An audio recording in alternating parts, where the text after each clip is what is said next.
वन्देऽहं श्रीगुरु श्रीयुतपदकमलं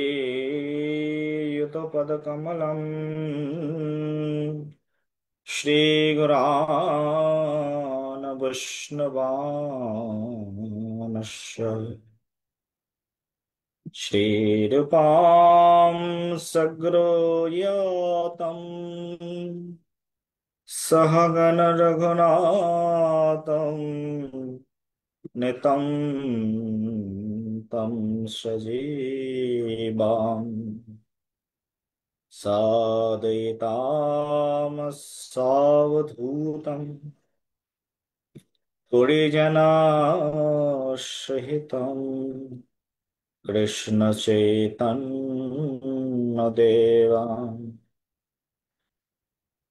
श्रीराधा कृष्णपादना सहगना ललिता श्रीविशाखान्वितांश्च वञ्चाकल्पतरुभ्यश्च कृपासिन्धुभ्यो एव च पतितानां पावनेभ्यो वैष्णवेभ्यो नमो नमः।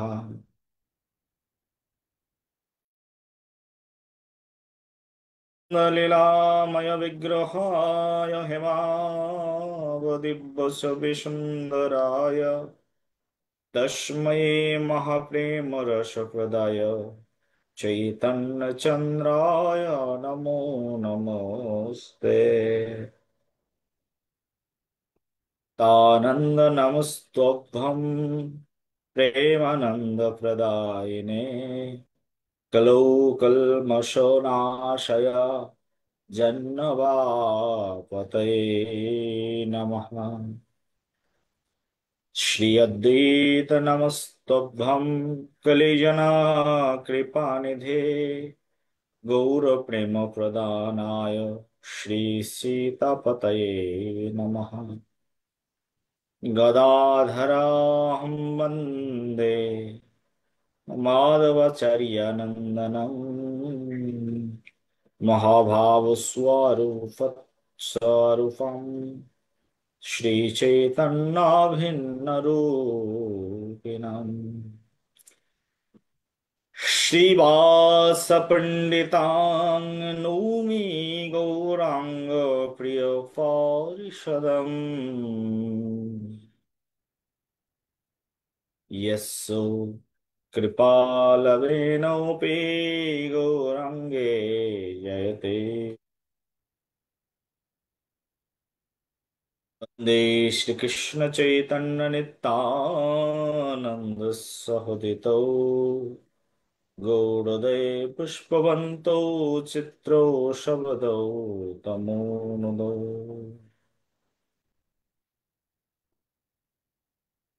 अजानुलम्बितो भुजौ कनकयवदातौ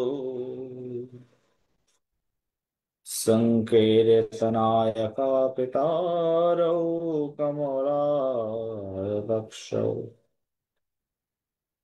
विश्वम्भरो द्विजवरो युगधर्मपालो वन्दे जगत्प्रियकरो करुणावतारो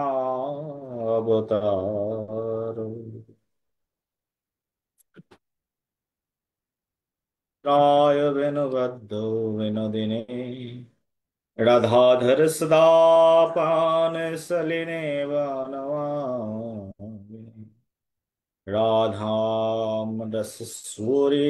रम्यं गोविन्दमहिनं पराम् वृषभानुसुतां देवीं नमामि श्रीहरिप्रियाम् महाभावस्वरूपा त्वां कृष्णप्रिया वर्यसि प्रेमभक्तिप्रदेवी राधिके त्वां नमाम्यहम्। वन्दे वृन्दावना गुरुकृष्णं कमललोचनाम् वल्लभी वल्लभां देवं राधालिङ्गितविग्रहाम् श्री गौरांग नित्यानंद श्री अद्वैत चंद्र गदाधर शिवासदि गौर भक्त वृंद। हरे कृष्ण कृष्ण कृष्ण हरे हरे, हरे राम राम राम हरे हरे।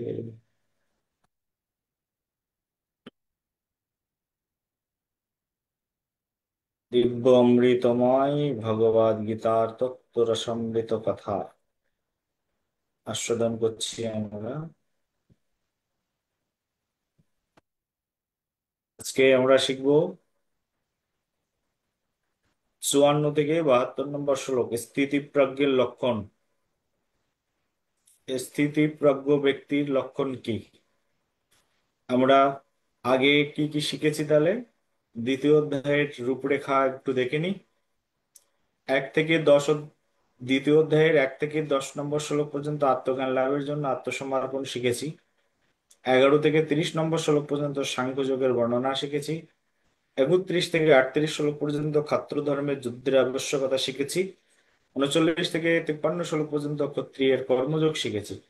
54 থেকে 72 নম্বর শ্লোক পর্যন্ত স্থিতিপ্রজ্ঞের লক্ষণ আমরা আজকে দেখব। দ্বিতীয় অধ্যায় হচ্ছে সব অধ্যায়ের সার, 18 অধ্যায়ের সার, সেজন্য সুন্দরভাবে দেখা উচিত। আসুন তাহলে দ্বিতীয় অধ্যায় 54 থেকে 72 নম্বর শ্লোক পর্যন্ত আমরা স্টাডি করবো আজকে সবাই মিলে।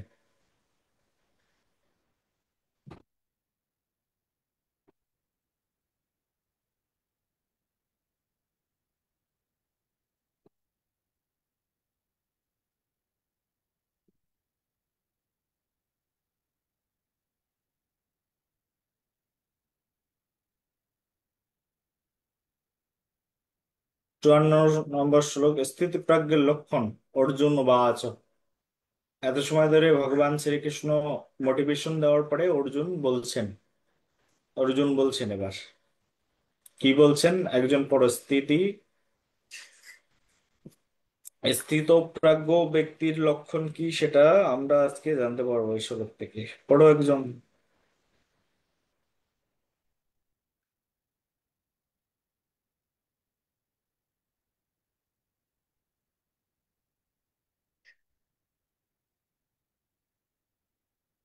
ও আচ্ছা, আমাদের বন্ধ করা আছে অপশন, ঠিক আছে, ওপেন করে দিচ্ছি।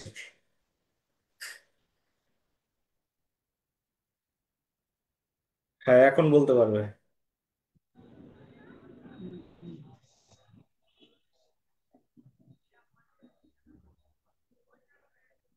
রাধে রাধে। রাধে রাধে গুরুজি, আমি বলো। বলছি। অর্জুন উবাচ স্থিতপ্রজ্ঞস্য কা ভাষা সমাধিস্তস্য কেশব স্থিতধি কিম প্রভাষেত কিমাশিত ব্রজেত কিম। আরেকবার পড়ো। অর্জুন উবাচ স্থিতপ্রজ্ঞস্য কা ভাষা সমাধিস্তস্য কেশব সমাধিস্থ স্থিতধি সমাধিস্তস্য কেশব সমাধিস্তস্য কেশব। ওকে। সমাধিস্তস্য কেশব স্থিতধি কিম প্রভাষেত কিমাসিত ব্রজেত किम आसीत ब्रजेत किम। किम কিমাসিত आसीत ব্রজেত ब्रजेत। কিম। বলো বাংলা কি? আরেকবার পড়বো। বাংলাটা বলো। স্থিত আচ্ছা, অনুবাদ। অর্জুন বললেন, হে কেশব, স্থিতপ্রজ্ঞ অর্থাৎ অচলা বুদ্ধি সম্পন্ন মানুষের লক্ষণ কি? তিনি কিভাবে কথা বলেন, কিভাবে অবস্থান করেন এবং কিভাবেই বা তিনি বিচরণ করেন? স্থিতপ্রজ্ঞ, স্থিতপ্রজ্ঞ। কে জিজ্ঞাসা করছেন? প্রশ্নকর্তা কে? এই শ্লোকে প্রশ্নকর্তা অর্জুন জিজ্ঞাসা করছেন ভগবানকে, বলছেন ভগবানকে এখানে কি নামে ডাকা হয়েছে? কেশব। কেশব শব্দের অর্থ ভগবান শ্রীকৃষ্ণ কেশী নামক দৈত্যকে হত্যা করে কেশব হয়েছেন, ঠিক আছে? এগুলো যখন টিকাটা পড়বে টিকা থেকে পেয়ে যাবে, হ্যাঁ। কেশী নামক দৈত্যকে হত্যা করে ভগবান কেশব হয়েছে। তো কেশবকে বলছেন ভগবান। ভগবানের অনেকগুলো নাম পাই আমরা। আমরা প্রথম দিকে স্টাডি যখন করেছি তখন অনেকগুলো নামের এক্সাম্পল দিয়েছি এবং সেগুলো আমরা ব্যাখ্যা করেছি। এখানে ভগবানকে কেশব নামে ডাকা হয়েছে। অর্জুন বলেছেন ভগবানকে সমাধিতে স্থিত পরমাত্মাকে প্রাপ্ত স্থির বুদ্ধি ব্যক্তির লক্ষণ কি। যারা সমাধি প্রাপ্ত হয়েছে, এই ধরনের স্থিতি স্থিত প্রাজ্ঞ ব্যক্তি যারা, তাদের লক্ষণটা কি? তারা কিভাবে কথা বলেন, কিভাবে অবস্থান করেন বা কিভাবে চলেন, এগুলো ভগবানকে জিজ্ঞাসা করেছেন অর্জুন। যেহেতু ভগবান বলেছেন যারা স্থিত প্রাজ্ঞ, তারা বুঝতে কোনো পেরেছি। বিষয়ে চঞ্চল নয়, ওই যে আমার সব ইয়ে ব্যক্তি, করে দিতে হবে। তারা সব সবকিছুকে সমানভাবে আমার গ্রহণ করতে অনেক পারে। সুন্দর লাগছে।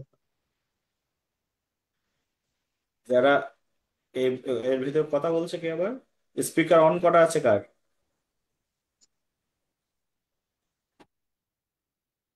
আননেসেসারি স্পিকার অন করা থাকলে কিন্তু রিমুভ করে দেবো এখান থেকে।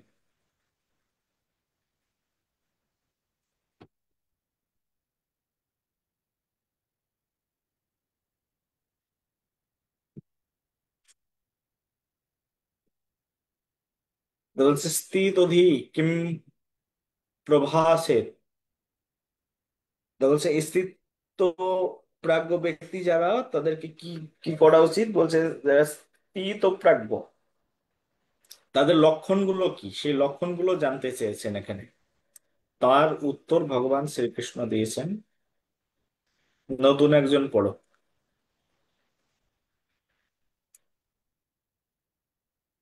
বাবা, পড়বো। হুম। শ্রী শ্রী ভগবান ভগ- উবাস। বাবা আমি পড়ছি। এই শ্রী ডিসিপ্লিন ভগবান উবাস। মাতাজিকে আমি এখান থেকে রিমুভ করে দিলাম। একজনকে আমি অনুমোদন করার পরে ইনি যেহেতু বলেছেন, রিমুভ অপশন কই দেখি। আজকে এনাকে ক্লাস করার অনুমোদন নেই, ডিসিপ্লিন লঙ্ঘন।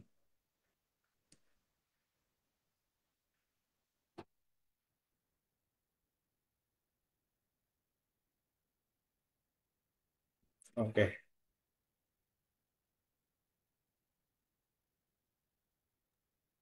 পড়ো।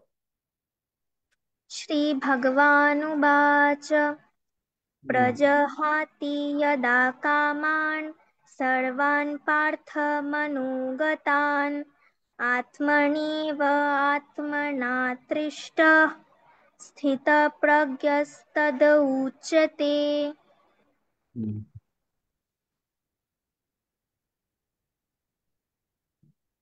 তো এখানে আরেকবার পড়ো ভগবানের কথা। प्रजहाति यदा कामान् सर्वान् पार्थमनुगतान् आत्मन्येव आत्मना तुष्टः स्थितप्रज्ञस्तदोच्यते। হ্যাঁ, ঠিক আছে, একদম।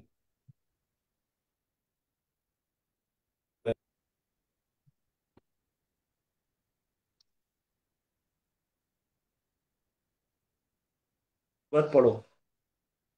ভগবান শ্রীকৃষ্ণ বললেন, হে অর্জুন, যখন যোগী মন হতে সমস্ত কামনা সম্পূর্ণভাবে পরিত্যাগ করেন এবং আত্মা দ্বারা আত্মাতেই সন্তুষ্ট থাকেন, তখন তাকে স্থিতপ্রজ্ঞ বলা হয়। হুম। তো এখানে বর্ণনা করা হচ্ছে, বলছে ভগবান শ্রীকৃষ্ণ বললেন হে অর্জুন। ভগবান শ্রীকৃষ্ণ বলছেন অর্জুনকে, যখন যোগী মন হতে সমস্ত কামনা সম্পূর্ণভাবে পরিত্যাগ করে, আর মন থেকে সব কামনা যখন পরিত্যাগ করে দেন, মন থেকে একেবারে, এবং আত্মা দ্বারা আত্মাতেই সন্তুষ্ট থাকেন, তখন তাকে স্থিত প্রজ্ঞ বলা হয়। কিছু বুঝলে কি বুঝলে না? বেশিরভাগ মানুষই না বোঝার দলে। তো বলছে তার কারণ কি, বলছে যোগী একজন কৃষ্ণ ভক্ত তিনিও যোগ অবলম্বন করেন। কৃষ্ণ ভক্তের যোগটা কি? ভক্তি যোগ। ভক্তি যোগের মাধ্যম দিয়ে কৃষ্ণ ভক্ত ভগবানের আরাধনা করেন। তো বলছে একজন যোগী মন থেকে সমস্ত কামনা সম্পূর্ণভাবে পরিত্যাগ করে। তো যিনি কৃষ্ণ ভক্ত তিনি মন থেকে সব ধরনের কামনা সম্পূর্ণরূপে পরিত্যাগ করে দেন একদম। আর পরিত্যাগ করে দেওয়ার কারণে কি হয়?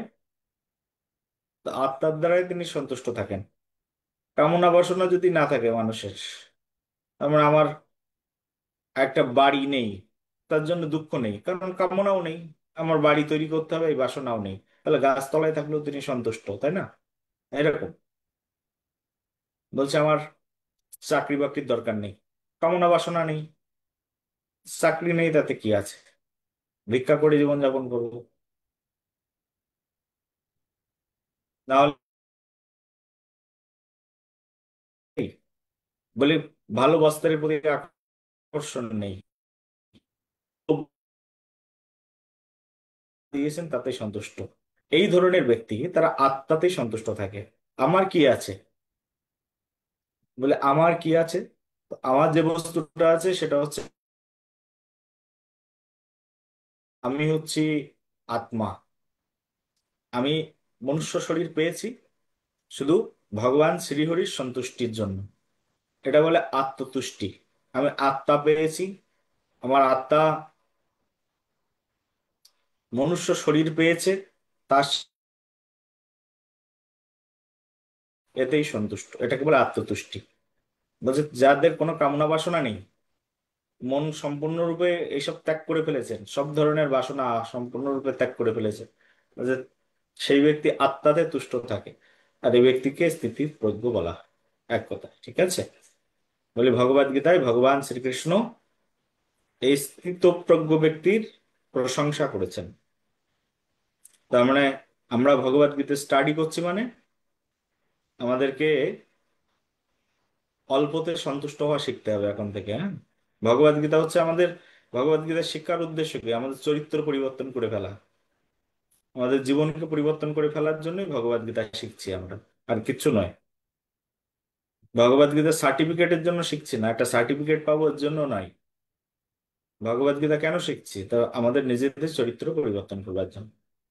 ভগবান শ্রীকৃষ্ণ বলেছেন অল্পতে সন্তুষ্ট হও, যা পেয়েছো তাতে সন্তুষ্ট হও। আর তুমি যতটুকু পেয়েছো ততটুকু ভগবান তোমার কর্মফল অনুসারে দিয়েছে।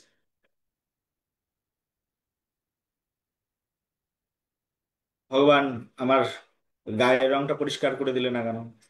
বলে তোমার কর্মফল অনুসারে পেয়েছো, ওদের সন্তুষ্ট হও। ভগবান আমাকে আর একটু লম্বা বানিয়ে জন্ম দিতে বলে, লম্বা হওয়ার দরকার নেই, তোমার ওইটুকুতেই সন্তুষ্ট থাকো যতটুকু পেয়েছো। ভগবান আমাকে মেয়ে বানিয়ে দিলে কেন, ছেলে বানিয়ে দিতে পারতে। বলি যে বডিটা দিয়েছে সেই বডিটা নিয়েই সন্তুষ্ট থাকো। এই স্থিতপ্রজ্ঞ ব্যক্তির লক্ষণ হচ্ছে এটাই, যতটুকু পেয়েছি, যা পেয়েছি তাই নিয়ে সন্তুষ্ট। ওকে? ভগবান শ্রীকৃষ্ণ এই শিক্ষা দিয়েছে।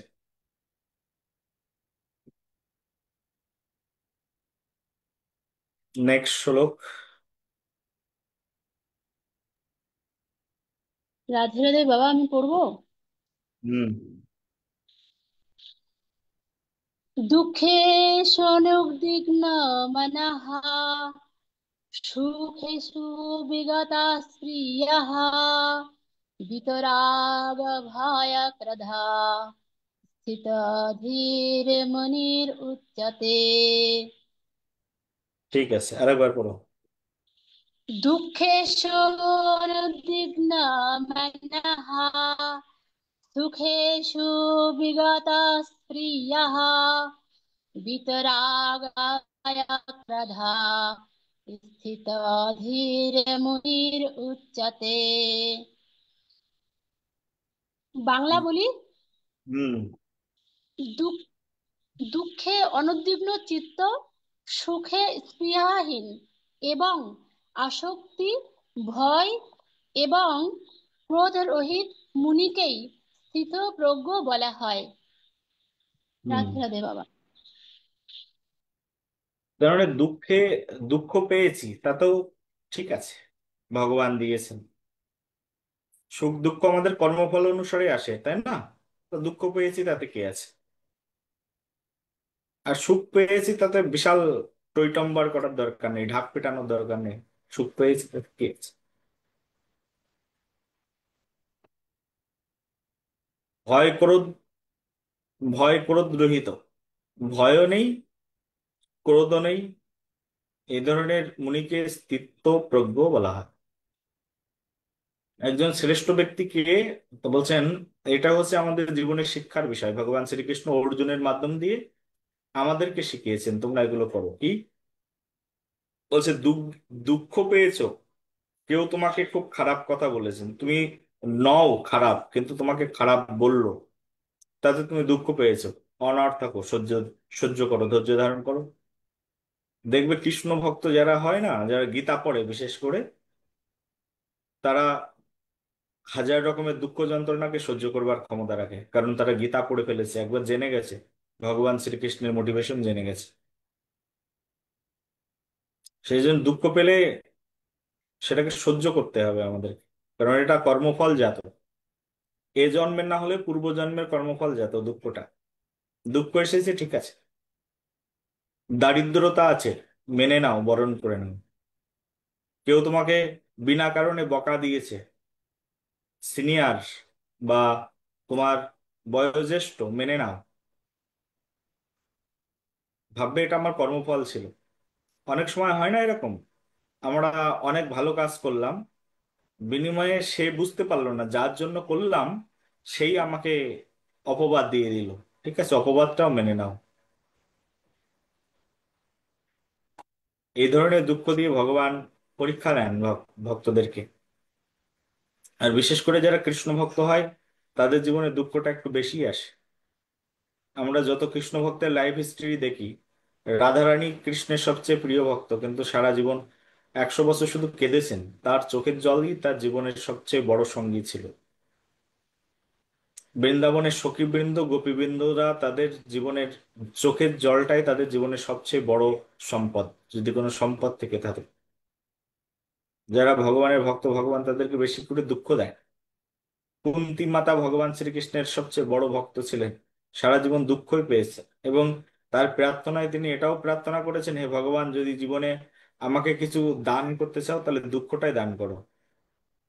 আমরা সুদামা বিপ্রকে জানি ভগবান শ্রীকৃষ্ণের সবচেয়ে বড় ভক্ত।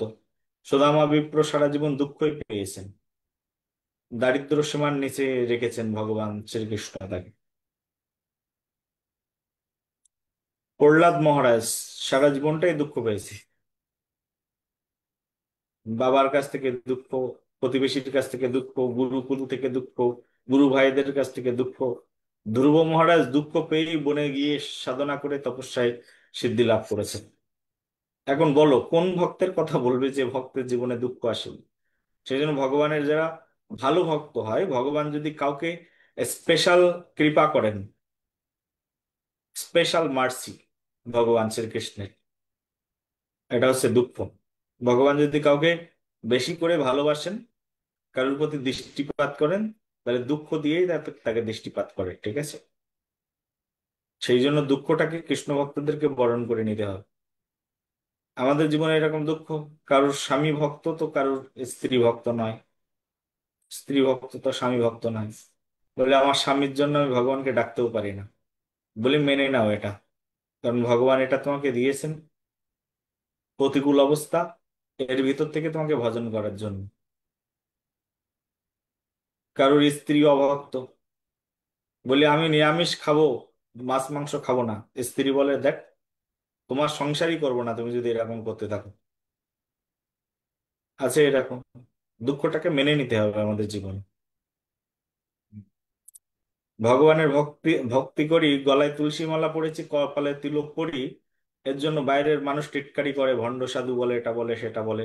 বলে আমি তো এরকম নই, কিন্তু মানুষ আমাকে এরকম বলে কেন? বলি বলে তার কারণটা হচ্ছে ভগবান তোমাকে এটা দিয়েছে।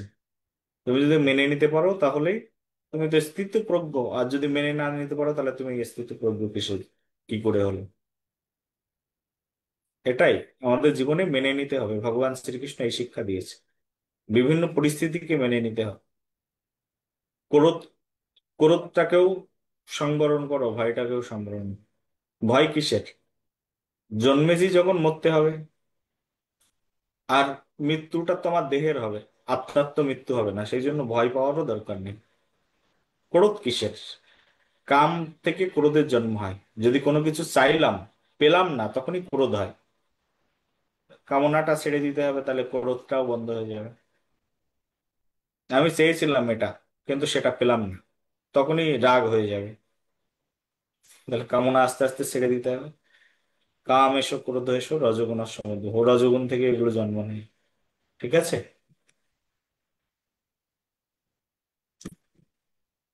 আশা করি বুঝতে পেরেছো। 57 নম্বর শ্লোক পড়ো একজন। রাধে রাধে বাবা, পড়ছি। হুম। ইয়া সর্বত্র অনভিস্নেহস্তৎ প্রাপ্য শুভ অশুভম না তপস্বিনী, ভুল হয়ে গেল। ইয়া সর্বত্রান অভিস্নেহা, এই পর্যন্ত হবে। আচ্ছা। ইয়া সর্বত্রন অভিস্নেহস্ত অভিস্নেহ আবার আবার পথে বলছি। চলে যাচ্ছ কেন? স্নেহ পর্যন্ত ইয়া হবে। সর্বত্রন অভিস্নেহ তত্তৎ প্রাপ্য শুভ অশুভম না হুম। অভিনন্দতি না দেষ্টি তস্মা প্রজ্ঞা প্রতিষ্ঠিতা। আরেকবার পড়ো। ইয়া সর্বত্রান অনভিস্নেহ তত্তৎ প্রাপ্য শুভ অশুভম না অভিনন্দতি না দেষ্টি তস্মা প্রজ্ঞা প্রতিষ্ঠিতা। ভগবান ভগবদ গীতার শ্লোকগুলো এরকম করে দিয়েছেন, তোমার পড়তে গেলে তোমাকে আবার শব্দ গুনে নিয়ে পড়তে হবে, এটাও একটা দুঃখ। বলি ভগবান এত সুন্দর কথা বললে, কিন্তু এত কষ্ট করে পড়তে হচ্ছে কেন? বলি এটাই হচ্ছে ভগবানের পরীক্ষা। সেই জন্য এবার গুরু ধরে পড়তে হয়, এরকম ভুল ধরিয়ে দেওয়ার লোক দরকার হয়। ঠিক আছে? ভগবান ভগবানের বাণী শিখবার জন্য আমাদের কতটা কষ্ট, ভগবত দর্শন শিখবার জন্য কতটা কষ্ট, বুঝতে পারছো তো? হ্যাঁ। একদম। হুম। বাংলা পড়ো এবার। যিনি সকল বস্তু ও ব্যক্তিতে আসক্তি রহিত এবং শুভ ও অশুভ বস্তুর প্রাপ্তিতে প্রসন্ন হন না বা দ্বেষ করেন না, তিনি স্থিতপ্রজ্ঞ। হুম। স্থিতপ্রজ্ঞের লক্ষণ কতগুলো বলেছেন ভগবান। বলছে যিনি সকল বস্তু ও ব্যক্তিতে আসক্তি রহিত। কোনো ব্যক্তির প্রতি আসক্তি নেই হতো, হ্যাঁ, কোনো বস্তুর প্রতি আসক্তি নেই। আবার শুভ অশুভ বস্তুর প্রতি প্রাপ্তিতে প্রসন্ন হন না, আবার দ্বেষও করেন। তার মানে শুভ বস্তু পেলাম, ভালো বস্তুটা পেলাম, অতটা প্রসন্ন নয়, কর্তব্যবোধ জাস্ট পেলাম, তার জন্য দেশ, তার মানে রেগে যাওয়া, বলে এটাও করে না। তিনি হচ্ছে প্রজ্ঞ ব্যক্তি। এরকম আছে না, যে অনেক ব্যক্তি আছে কোন বস্তুর প্রতি এরকম আসক্তি, আমি সব কিছু দিয়ে দেবো, কিন্তু আমার এই মোবাইলটা আমি কাউকে দেবো না। আসক্তি, মোবাইল আসক্ত। আমার সব জিনিস নিয়ে যাও, মোবাইলটা আমাকে দাও। বস্তুর প্রতি আসক্তি। মীরাবাই ছিল না, মীরাবাই, মীরাবাই যখন বিয়ে হয়, রাজগৃহে বিয়ে হয়, বিয়ে হওয়ার সময় রানা রানা প্রতাপ রাজা তখন বলেছিলেন যে এই বাড়ি থেকে কিছুই নিও না। তো তখন মীরাবাই বলেছিলেন আমি সবকিছু দিয়ে দিতে পারি, কিন্তু ছোটবেলায় এই যে আমার কৃষ্ণের সঙ্গে বিয়ে হয়েছে, কৃষ্ণের বিগ্রহটা আমি দেবো না, এটা আমাকে নিয়ে যেতেই হবে। ভগবানের বিগ্রহের প্রতি তার এতটা আসক্তি ছিল, এতটা প্রেম ছিল, ও ভালোবাসা ছিল, যে সেই বিগ্রহ আসক্তি তাকে কৃষ্ণ চরণ লাভ করতে সাহায্য করেছিল। এখানে যে আসক্তির কথা বলা হয়েছে, এই আসক্তি হচ্ছে জড় আসক্তি, কোনো ব্যক্তি বা বস্তুতে আসক্তি রহিত। যারা এই জগতে প্রকৃত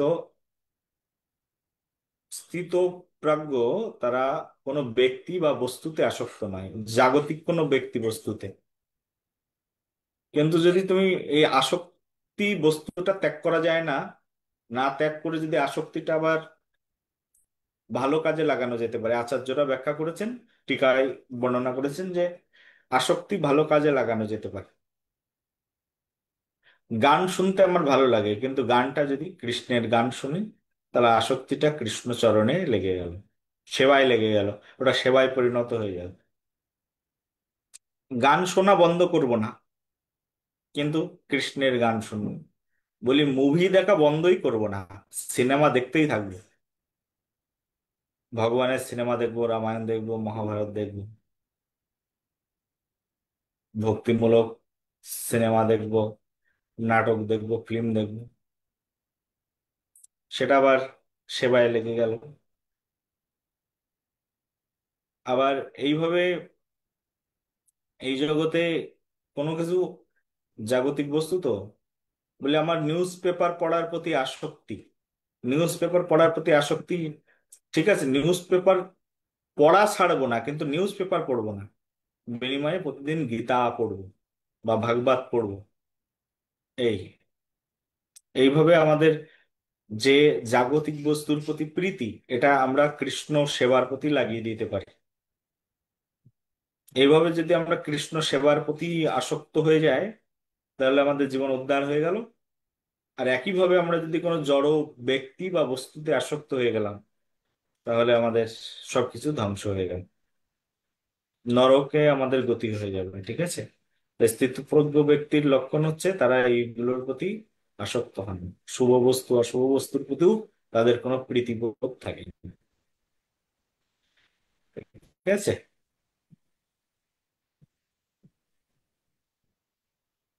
58 শ্লোক।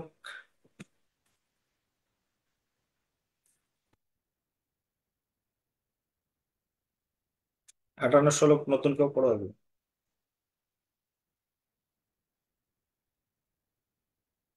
ইয়াদা সংহরতি চয়া।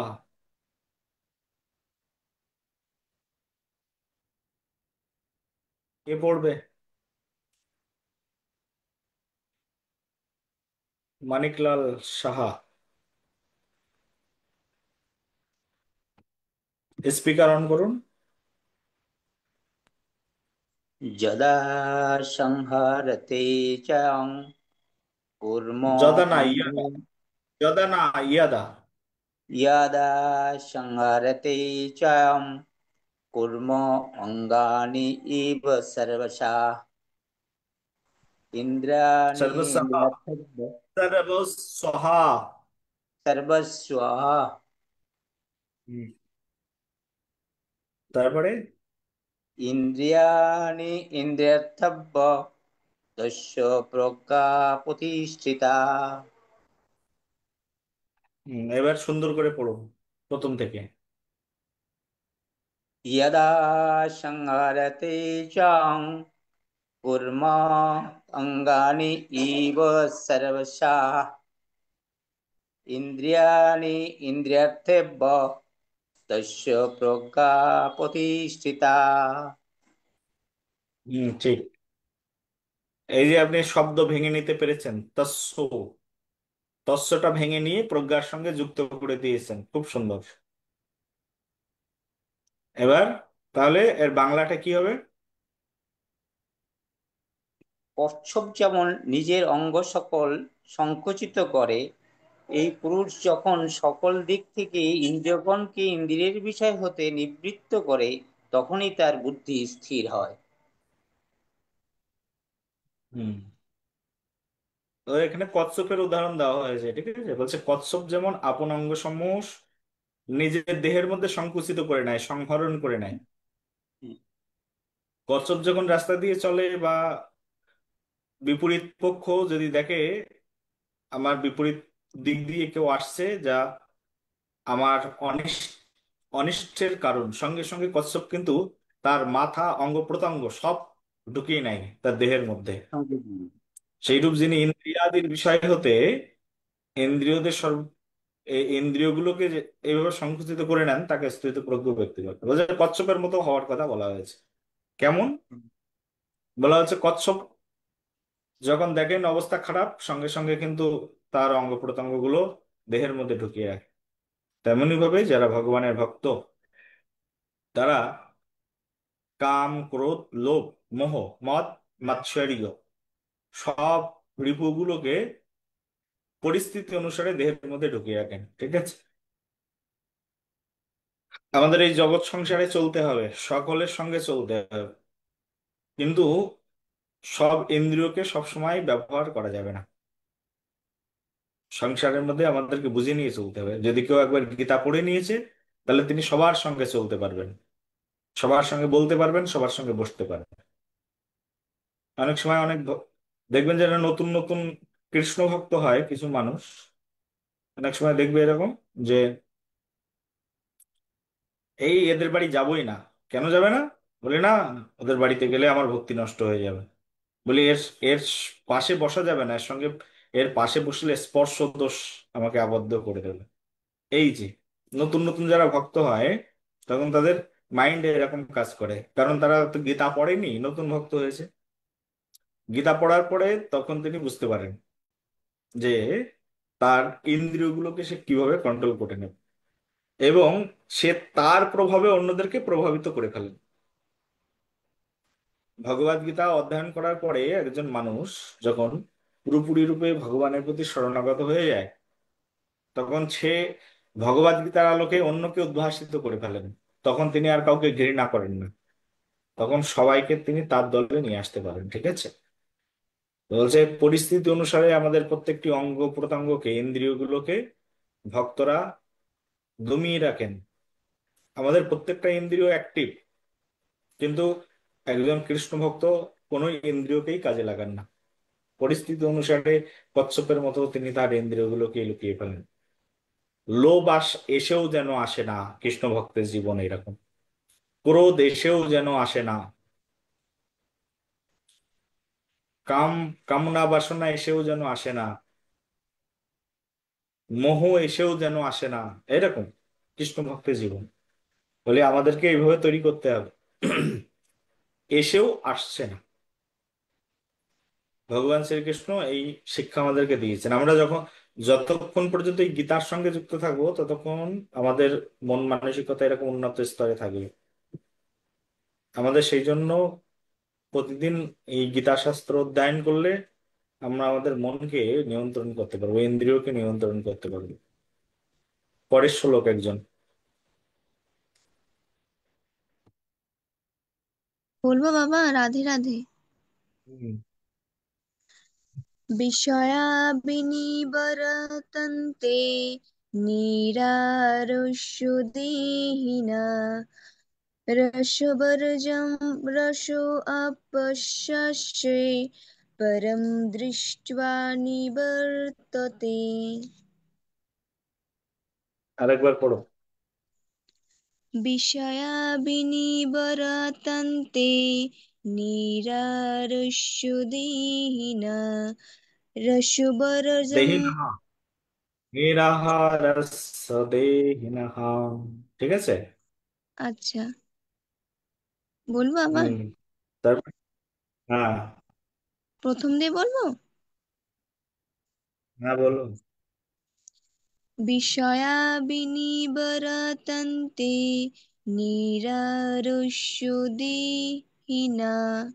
দেহিনঃ रसवर्जं रसो अपश्यस्य परं दृष्टा तु पर परं दृष्टा तु निवर्तन्ते। रस बरजम रसोऽप्यस्य পরাম দৃष्ट्वा নিবর্ততে। ওকে, বাংলা ওকে। পড়ো এবার। ইন্দ্রিয়াদির দ্বারা বিষয় উপভোগে অপ্রবৃত্ত ব্যক্তির বিষয়ভোগ নিবৃত্ত হলেও ইন্দ্রিয়াদির বিষয়াসক্তি নিবৃত্ত হয় না, কিন্তু স্থিতপ্রজ্ঞ ব্যক্তির আসক্তি পরমাত্মার সাক্ষাৎ লাভে সর্বতোভাবে দূর হয়। রাধে রাধে বাবা। বলছে, ইত্যাদির দ্বারা বিষয় উপভোগ অপ্রবৃত্ত ব্যক্তির বিষয়ভোগ নিবৃত্ত হলেও ইন্দ্রিয়াদির বিষয়াসক্তি নিবৃত্তি হয় না। আমাদের বিষয় হচ্ছে, এই বিষয় সম্পর্কে আমাদেরকে জানতে হবে। বিষয় আসক্তি নিবৃত্ত হতে চায় না সহজে। স্থিতপ্রজ্ঞ ব্যক্তির কিন্তু এই আসক্তি পরমাত্মার সাক্ষাৎ লাভে সর্বতভাবে দূর হয়ে যায়। যে যারা স্থিতপ্রজ্ঞ ব্যক্তি, তার এই বিষয়ের প্রতি আর কোনো আসক্তি থাকে না, সর্বতভাবে দূর হয়ে যায়। বিষয়গুলো কি কি সেটা জানতে হবে। যেগুলো নিবৃত্ত হতে চায় না, কি কি বস্তু সেটা, এগুলো তোমরা জানো? জানো না? সেগুলো হচ্ছে আহ, লিখে নিতেও পারো, না লিখলেও চলবে, মনে রাখলে চলবে। রূপ, রস, বিষয়, শব্দ, গন্ধ, স্পর্শ, এইগুলো হচ্ছে বিষয়, ইন্দ্রিয় বিষয়। রূপ, রস, শব্দ, গন্ধ, স্পর্শ, তো আমাদের এইগুলো হচ্ছে বিষয়।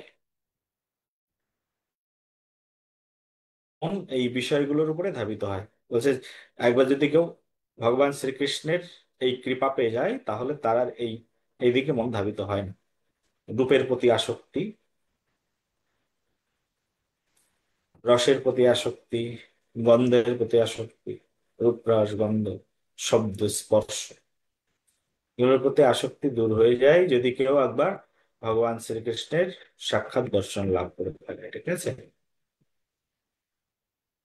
60 নম্বর শ্লোক পড়ো একজন। ইয়াততো ইয়াপি কন্তেয়া, কে পড়বে?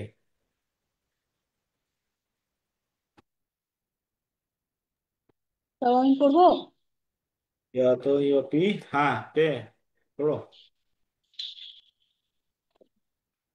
यततायोऽपि कन्तेयो पुरुषस्ता विपश्चितः इन्द्रियाणि प्रमाथीनि हरन्ति प्रसवं मनः। বাংলা।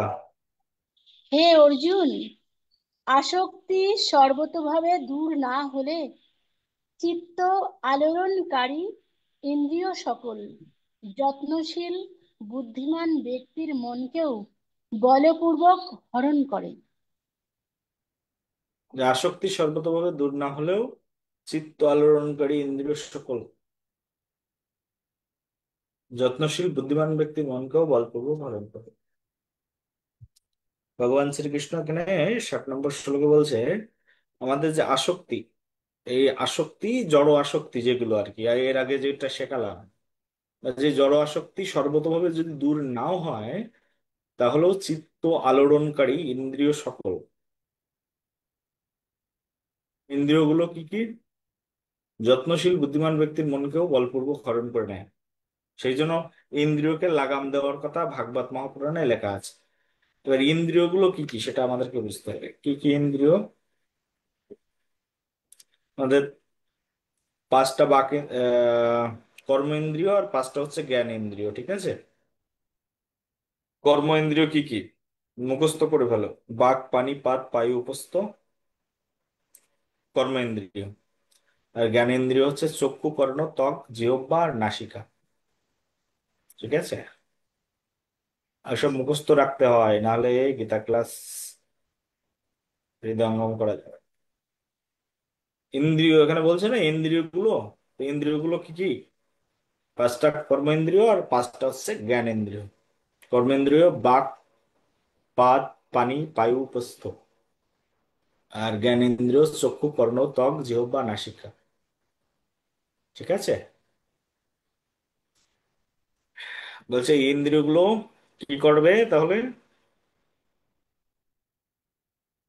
সে যত্নশীল ব্যক্তির মনকেও বলপূর্বক হরণ করে নেয় এই ইন্দ্রিয়। সেই জন্য, এই জন্যই বলছে চোখের কাজ কি? চোখ তো একটা ইন্দ্রিয়, তাই না? তো চোখের কাজ কি? দেখা। তো সেই জন্য চোখ দিয়ে ভালো কিছু দেখো। কি দেখবে? বলছে চোখ দিয়ে ভগবানের বিগ্রহ দেখো, চোখ দিয়ে তীর্থস্থান দর্শন করো, পায়ের কাজ কোথাও না কোথাও যাওয়া। পা দিয়ে বেশ্যালয়ে গমন করো না, কোথায় যাবে? বলে পা দিয়ে হেঁটে তীর্থস্থানে যাও। এই এইগুলোই বলছে বুদ্ধিমান ব্যক্তির মনকেও বলপূর্বক হরণ করে নেয়, সেই জন্য আমাদেরকে সাবধান থাকার কথা বলা হয়েছে। ভগবান শ্রীকৃষ্ণ বলছে সাবধান থেকো। কানের কাজ কি? কান তো একটা ইন্দ্রিয়, এর কাজ কি? শ্রবণ করা। বলি খারাপ কথা শোনো না, বাজে প্রসঙ্গ শোনো না, কৃষ্ণ কথা শ্রবণ করো, ভগবানের কথা শ্রবণ করো। মুখের মুখ তো একটা ইন্দ্রিয়, বাক পানি পাত পায়ু উপস্থ বললাম না। মুখের কাজ কি? তো বলছে মুখের কাজ হচ্ছে বলা। তো এমন কথা বলো যাতে কৃষ্ণ ভাবনা যুক্ত আছে, কৃষ্ণ কথা বলো, তাহলে নরকে যাওয়া থেকে বেঁচে যাবে। তো সেই জন্য এখানে ভগবান শ্রীকৃষ্ণ বলেছেন যে এই যতগুলো ইন্দ্রিয় আছে, হাত দিয়ে কৃষ্ণ সেবা করো। এই আছে গাত্র, দেহ দিয়ে কৃষ্ণ ভক্তকে স্পর্শ করো, আলিঙ্গন প্রদান করো। ব্রজের ধুলায় গড়াগড়ি দাও তোমার দেহটাকে দিয়ে, নবদ্বীপের মাটিতে গড়াগড়ি খাও, বৃন্দাবনের মাটিতে গড়াগড়ি খাও, শোধন হয়ে যাবে দেহ, শুদ্ধ হয়ে যাবে। এইভাবে কৃষ্ণ সেবায় লাগিয়ে দেওয়ার কথা বলা হয়েছে, ঠিক আছে? 61 শ্লোকেও।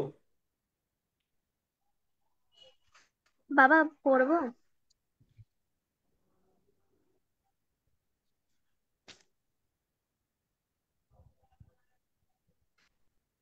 বলো। तानि सर्वाणि संयम्य युक्त आसीत् मत्परः वशे हि यस्य इन्द्रियाणि तस्य प्रज्ञा प्रतिष्ठिता। ঠিক আছে, বাংলা কি হবে? অতএব যোগী ইন্দ্রিয়গুলিকে সংযত করে সমাহিত চিত্তে মতপরায়ণ হয়ে অবস্থান করবেন, কারণ যার ইন্দ্রিয় বশীভূত তারই বুদ্ধি স্থির হয়।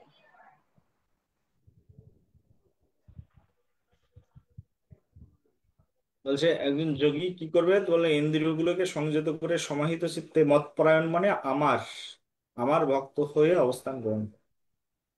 যোগী অনেক প্রকার হয়, বলছে ভগবান শ্রীকৃষ্ণ বলছে শ্রেষ্ঠ কে? বলছে যিনি আমাতে তার মনকে স্থির করেন, বুদ্ধিকে স্থির করেন, তিনি হচ্ছে শ্রেষ্ঠ যোগী। তার মানে এই কোন যোগীর কথা বলা হয়েছে এখানে? বলা হয়েছে যিনি কৃষ্ণ ভক্ত, তার কথাই বলা হয়েছে, ঠিক আছে?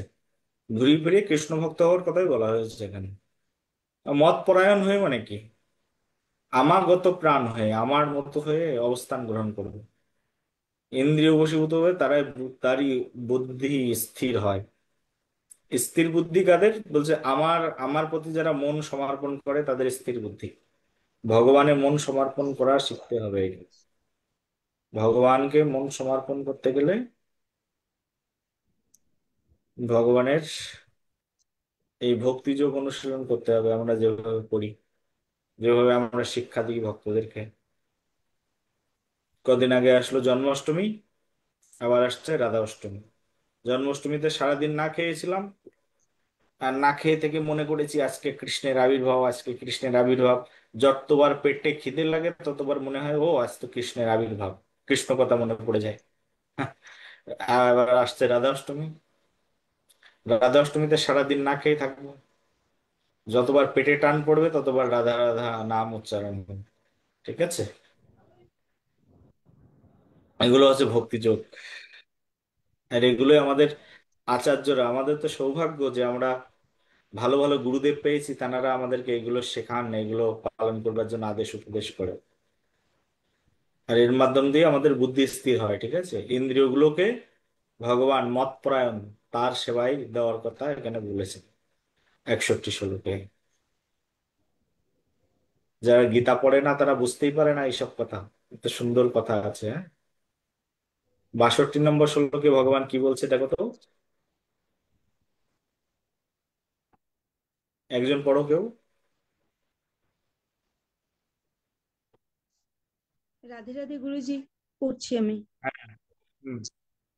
ধ্যায়তঃ বিশহন পুংসঃ সঙ্গঃ তেষু উপজায়তে সঙ্গৎ সঞ্জয়ত কামঃ কামৎ ক্রোধঃ উপজায়তে। ক্রোধ পড়বে না, হয়ের উচ্চারণ আসবে না এখানে, হ্যাঁ? হয়ের উপরে, মাথার উপরে দেখো কোনো দাগ নেই, তাহলে ক্রোধ হবে। হুম। ক্রোধ ক্রোধ ক্রোধ উচ্চারণ কি হবে? ক্রোধ অভিজায়তে। ক্রোধ ক্রোধ অভিজায় জায়তে, কামাৎ ক্রোধ অভিজায়তে জায়তে, संगात संजयते कामः, विषयान् সঞ্জয়তে কাম। पुंसः। আবার পড়ো। ध्यायते विषहान पुंसः संगतेषु उपजायते संगत संजयते कामः कामत् क्रोधः আবার ক্রোধ, अभिजायते। कामात् क्रोधोऽभिजायते। क्रोधो ঠিক আছে। क्रोध अभिजायते। অনুবাদ। হয়ের জায়গায় অ উচ্চারণ করবে তো, তা তুমি হ উচ্চারণ করছো কেন? কামাত ক্রোধোऽভিজায়তে, कामत् संगात् क्रोध संजयते अभिजायते कामः, कामात् क्रोधोऽभिजायते। कामत् क्रोधो अभिजायते। হুম, এর বাংলাটা উচ্চারণ করো। অনুবাদ।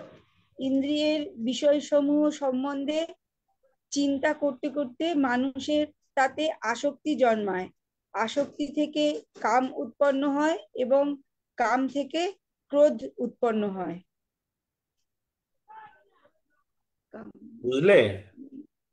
একদম সুন্দর কথা।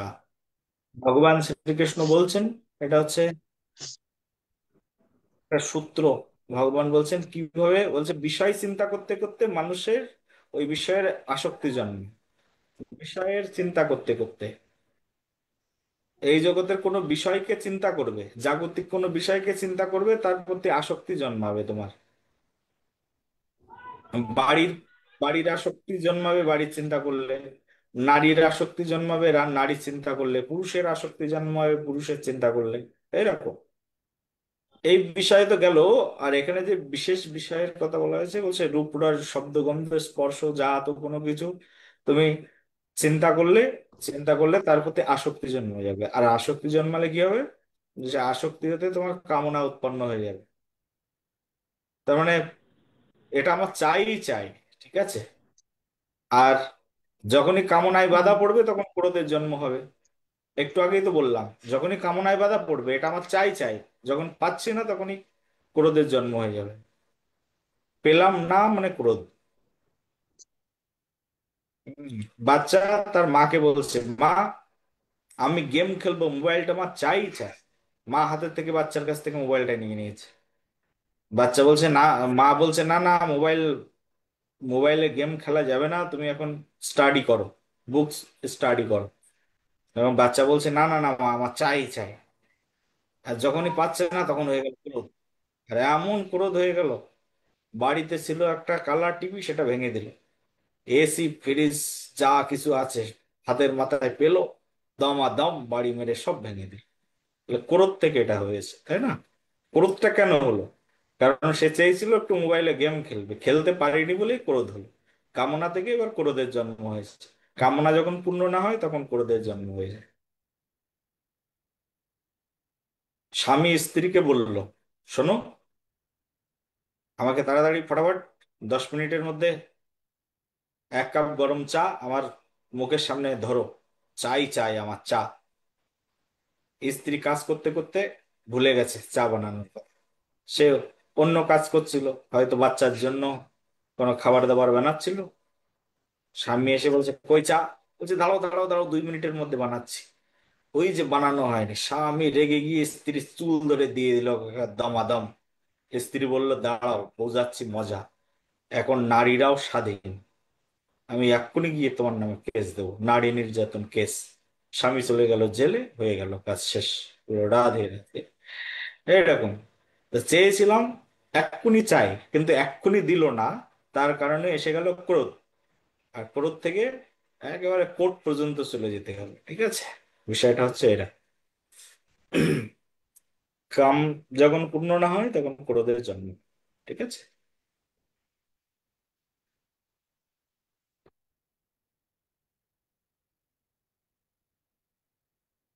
63 শ্লোকেও পড়ো। এবার এটাও দেখো মজার, ক্রোধ থেকে এবার কি তৈরি হয় দেখো।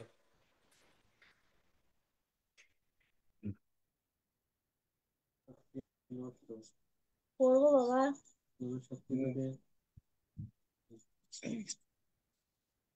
ক্রোধাৎ ভবতি সম্মোহঃ, সম্মোহাৎ স্মৃতি বিভ্রমঃ, স্মৃতিভ্রংশাৎ বুদ্ধিনাশ, বুদ্ধিনাশাৎ প্রণশ্য়তি। হুম, বেশ। বাংলা কি? খুব মজার শ্লোক এটা। ক্রোধ হতে মূঢ়ভাব উৎপন্ন হয়, মূঢ়ভাব হতে স্মৃতিভ্রংশ হয়, স্মৃতিভ্রংশে বুদ্ধি নাশ হয় এবং বুদ্ধি নাশ হলে পতন হয়। বেশ।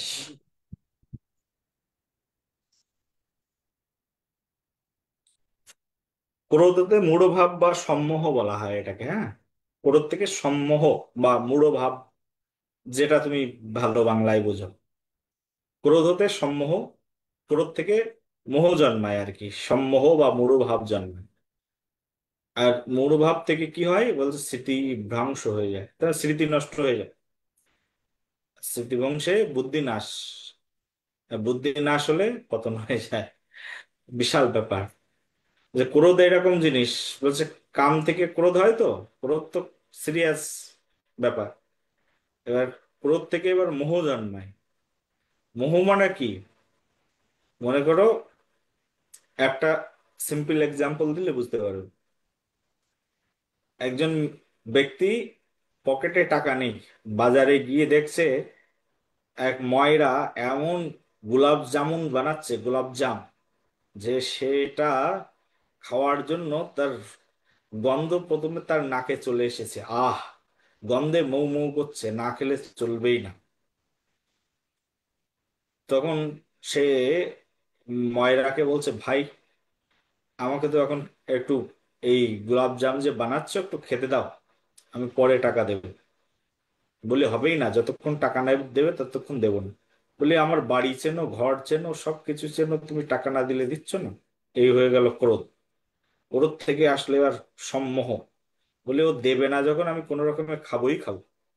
ঘরের মধ্যে ঢুকে গেল অন্য কাজে, ভাবছে চুরি করে খাবো যদি না দেয়, তখনই চুরি করতে গেল। মোহ এরকম এসছে যে বুদ্ধি নাশ হয়ে গেছে। আর বুদ্ধি এরকম নাশ হয়েছে যে খেতেই হবে আমাকে যে কোনো রকম, যে কোনো ভাবে। আর খেতে গিয়ে যখনই সে ধরা পড়লো, ধরা পড়লে এইবার উত্তম মাধ্যম পেয়ে গেল। এমন উত্তম মাধ্যম পেল, বাড়িতে 1 সপ্তাহ রেস্ট করতে হলো। গ্রাম আশেপাশের লোকজন সবাইকে ডাকলো, যে দেখো দেখো, আমার দোকান থেকে চুরি করে খাচ্ছে। আশেপাশের মানুষ এসে সবাই মিলে একসঙ্গে উত্তম মাধ্যম দিয়ে দিল, আর বাড়িতে এসে 1 সপ্তাহ রেস্ট করলো। বুদ্ধি নাশ হওয়ার ফলে এরকম হয়। এটা আমার চাই চাই। আর আর চাওয়াটা এতটা আসক্তিতে রূপ নেয়, মোহে রূপ নেয়, যে সেটা ভালো কি খারাপ এই জ্ঞান থাকে না, হিতাহিত বোধ থাকে না। হিতাহিত বোধ না থাকলে তখনই সেটা পতনের দিকে চলে যায় মানুষের। ঠিক আছে। যারা নেশাখোর, যেরকম যারা নেশা করে, নেশা জাতীয় জীবন যাপন করে, একদিন যদি নেশা গ্রহণ না করতে পারে, যারা ড্রাগ অ্যাডিক্টেড মনে করো, একদিন যদি ড্রাগ গ্রহণ করতে না পারে, তার তার মাথায় কাজ করে না। মোহিত হয়ে রয়েছে, আসক্তি মোহে রূপান্তরিত হয়েছে। আর মোহে রূপান্তরিত হওয়ার কারণে এখন বাবার পকেট মারে, মায়ের পকেট মারে, পকেট থেকে টাকা নিতে নিতে এখন সে এত বড় চোরে রূপান্তরিত হয়েছে, বলে জাত তার পকেট মারে। এখন ট্রেনে ওঠে, বাসে ওঠে, সেখান থেকে মানুষের পকেট মারে। কারণ মোহিত হয়ে আছে, তো সে আসক্ত এরকম, যদি টাকা না হয় তাহলে আমি ড্রাগ কি করে নেব। এই ড্রাগ আস্তে আস্তে এই মোহ অবস্থা তাকে একেবারে তার বুদ্ধি নাশ করে দেয়। বুদ্ধি নাশ করার কারণে তার দেহের প্রতিও সে চিন্তা করে না। আমি বেঁচে থাকতাম 60 বছর, কিন্তু আমি বেঁচে থাকবো আর মাত্র 6 মাস। কিন্তু তার প্রতিও তার ভ্রূক্ষেপ নেই যে আমি যদি ড্রাগ না ছাড়ি তাহলে 6 মাসে মৃত্যু হয়ে যাবে আমার। এর প্রতি তার ভ্রূক্ষেপ নেই। তার মানে সে এতটাই মোহিত হয়ে আছে, বুদ্ধি নাশ হয়ে গেছে। আর ড্রাগ অ্যাডিক্টেড মানুষ, সেটা হচ্ছে বুদ্ধি নাশ। আর বুদ্ধি নাশ হওয়ার কারণে তাদের জীবনের পতন চলে আসে, বিভিন্নভাবে পতন। তো পতন আসার কারণ কি, তার প্রথমে সূত্রপাতটা শোনো। তাহলে সূত্রপাত কি, ভগবান বলছে সূত্রপাতটা কাম থেকে শুরু হয়। কাম পরিপূর্ণ হচ্ছে না, ক্রোধ। এবার ক্রোধ যখন চলে আসছে, ক্রোধ থেকে তখন মোহ, ক্রোধ ভবতী, এই যে ক্রোধাৎ ভবতী সম্মোহ, মোহ চলে আসছে, এবার সম্মোহ, মূঢ়তা চলে আসছে। তারপরে স্মৃতি বিভ্রম, স্মৃতি বিভ্রম থেকে যখন তার স্মৃতি বিভ্রম হয়ে যাচ্ছে, স্মৃতি বন্ধ হয়ে যাচ্ছে, এবার কি হবে, বলছে এবার বুদ্ধি নাশ। এবার বুদ্ধি নাশ হলেই এবার তার সর্বনাশ। কত সুন্দর ভগবান শ্রীকৃষ্ণ একেবারে সিরিয়ালের শৃঙ্খল দিয়ে বলে দিয়েছেন। 64 শ্লোক একজন, এটাও এর সঙ্গে কানেক্টেড। এটাও মজার শ্লোক, পড়ো। বাবা পড়বো?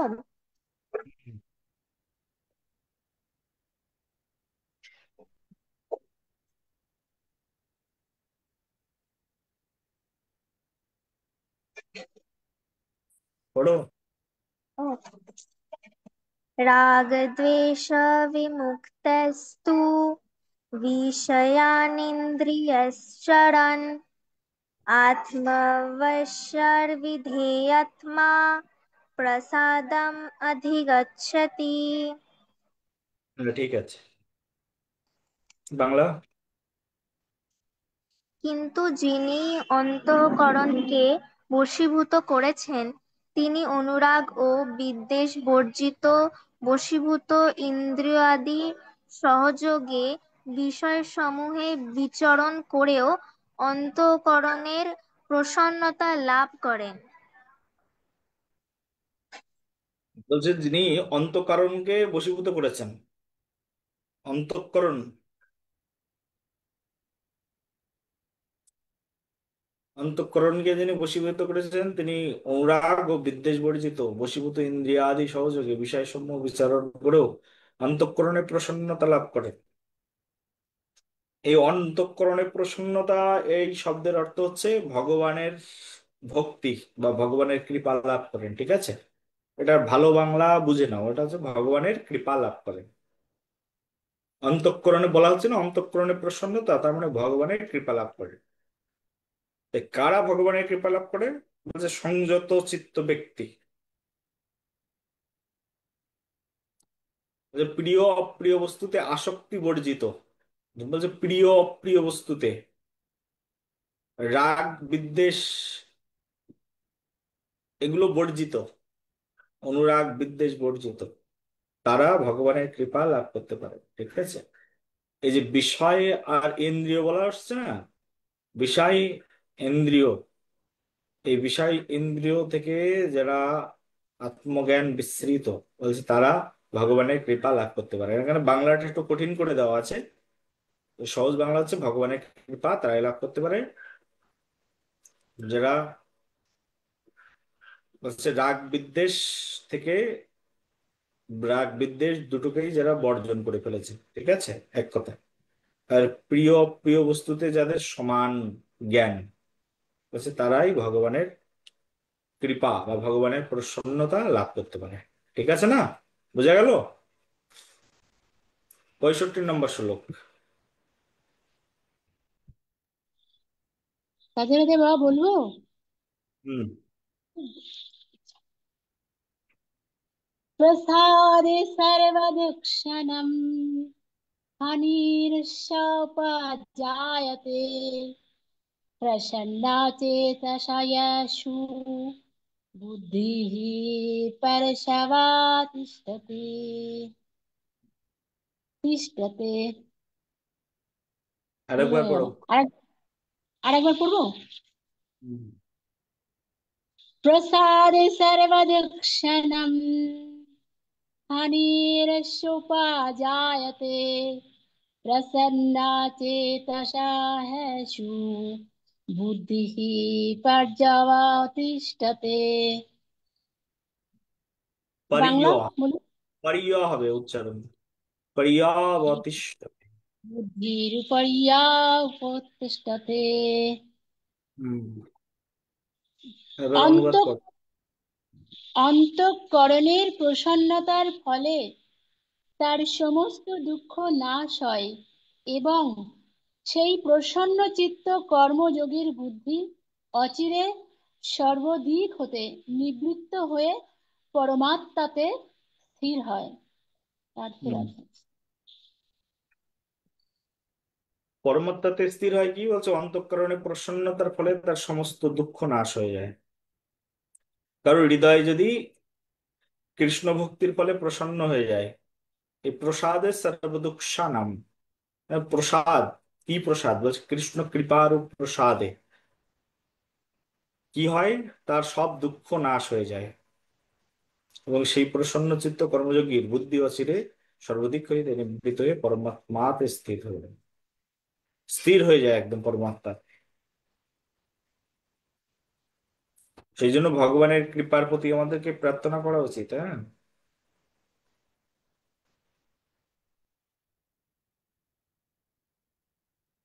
কেন বলছে? চিন্ময় চেতনায় অধিষ্ঠিত হলে বা ভগবত ভক্তিতে অধিষ্ঠিত হলে, এই প্রসাদ বলতে এখানে বলা হয়েছে ভগবানের ভক্তি। এখানে আচার্যরা ব্যাখ্যা করেছেন ভগবানের ভক্তি প্রসাদ।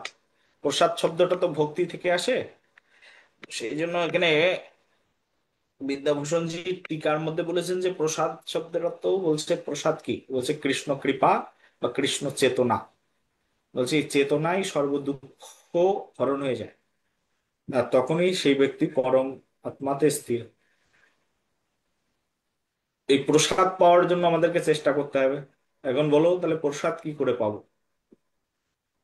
কৃষ্ণ কৃপা কি করে পাবো? এই যে ভগবদ গীতার ক্লাস করছে, এটা কৃষ্ণ কৃপা, এতে দুঃখ নাশ হয়ে যাবে। ভগবানের মন্দিরে যেতে হবে, মাঝে মধ্যে গিয়ে প্রসাদ গ্রহণ করতে হবে, প্রসাদ দাও। গঙ্গায় গিয়ে গঙ্গার জল পান করতে হবে, গঙ্গায় স্নান করতে হবে, প্রসাদ। সাধুগুরু বৈষ্ণবের চরণ ধৌত জল মস্তকে ধারণ এবং ভক্ষণ, প্রসাদ। এরকম সবসময় আমাদেরকে চেতনাটাকে উন্নত রাখতে হবে। এই প্রসাদ হতেই আমাদের এই পরমাত্মাতে স্থির হওয়া যায়। ঠিক আছে, এটাই হচ্ছে এর ব্যাখ্যা, এটাই আচার্যরা ব্যাখ্যা করেছে। পরের শ্লোক কেউ,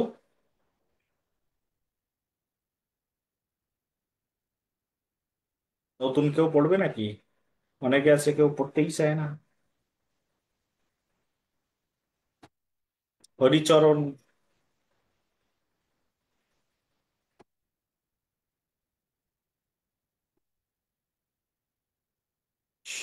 সুস্মিতা।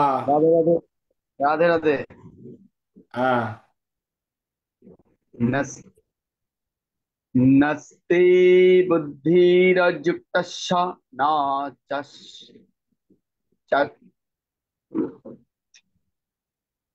বাবা, আমি এই ব্যাকরণটা না ঠিকভাবে বুঝতে পারিনি, বুঝলেন? আমাকে একটু আপনাকে শেখাতে হবে ব্যাকরণ। আমি ওই জন্য পড়তে পারছি না। ব্যাকরণ, ব্যাকরণের ক্লাস ইউটিউবে দেওয়া আছে। এতদিন ধরে ব্যাকরণ শেখালাম, প্রায় 1 মাসের বেশি ব্যাকরণ শেখালাম, এখন যদি বলেন ব্যাকরণ শিখতে পারিনি। আসলে ইউটিউবে ব্যাকরণটা আমার শেখা হয়নি বলে আমি পড়তে। প্রথম দিকের ক্লাসগুলো ইউটিউবে দেওয়া আছে, বারবার ওই ব্যাকরণ গুলো দেখে নাও। আচ্ছা, আমি সামনের দিন দেখে নিয়ে তারপরে পড়বো, আজকে আর পড়ছি না।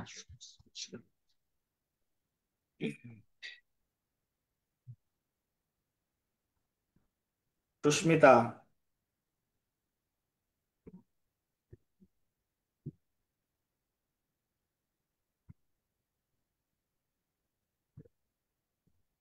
সুস্মিতা,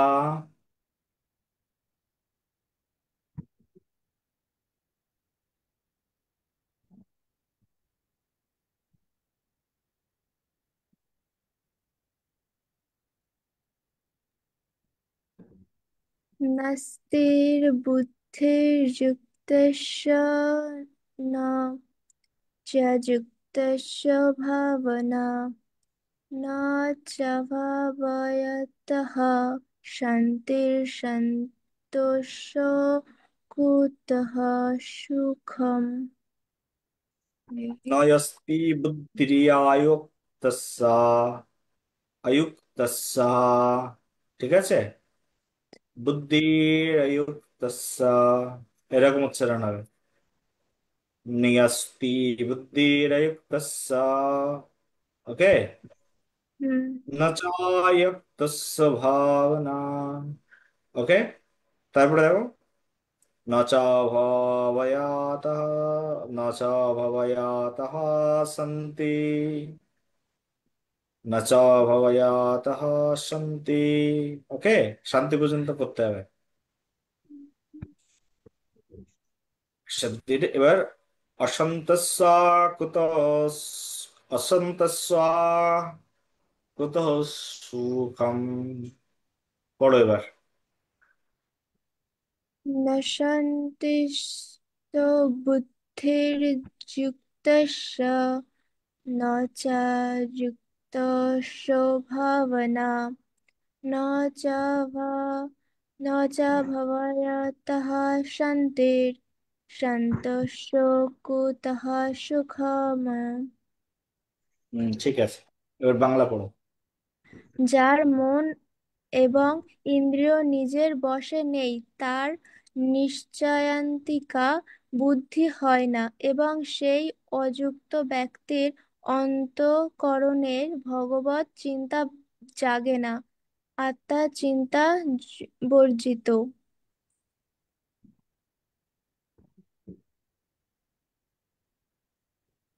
আত্মচিন্তা বর্জিত মা- মানুষ শান্তি। মানুষের শান্তি অসম্ভব, আর শান্তির হিত মানুষের সুখ কোথায়?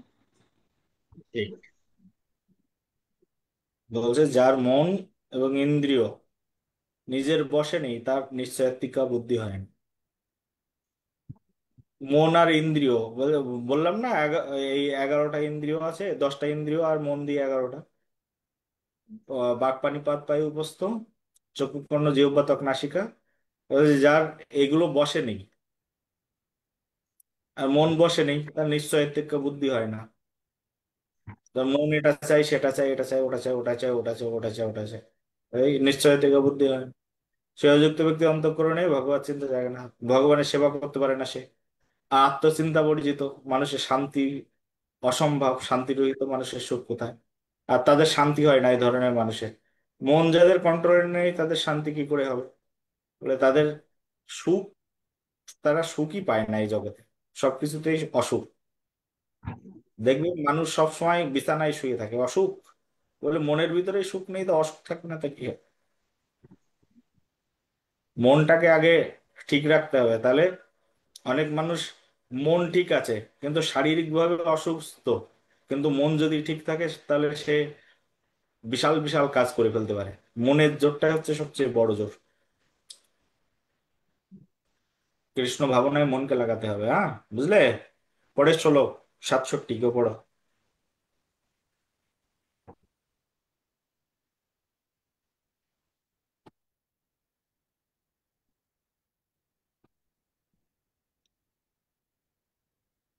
কনক মঞ্জুরি,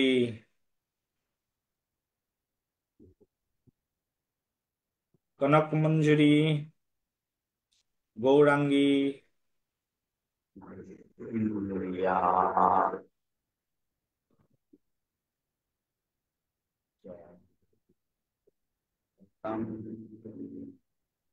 মাসিমণি পড়ো তো।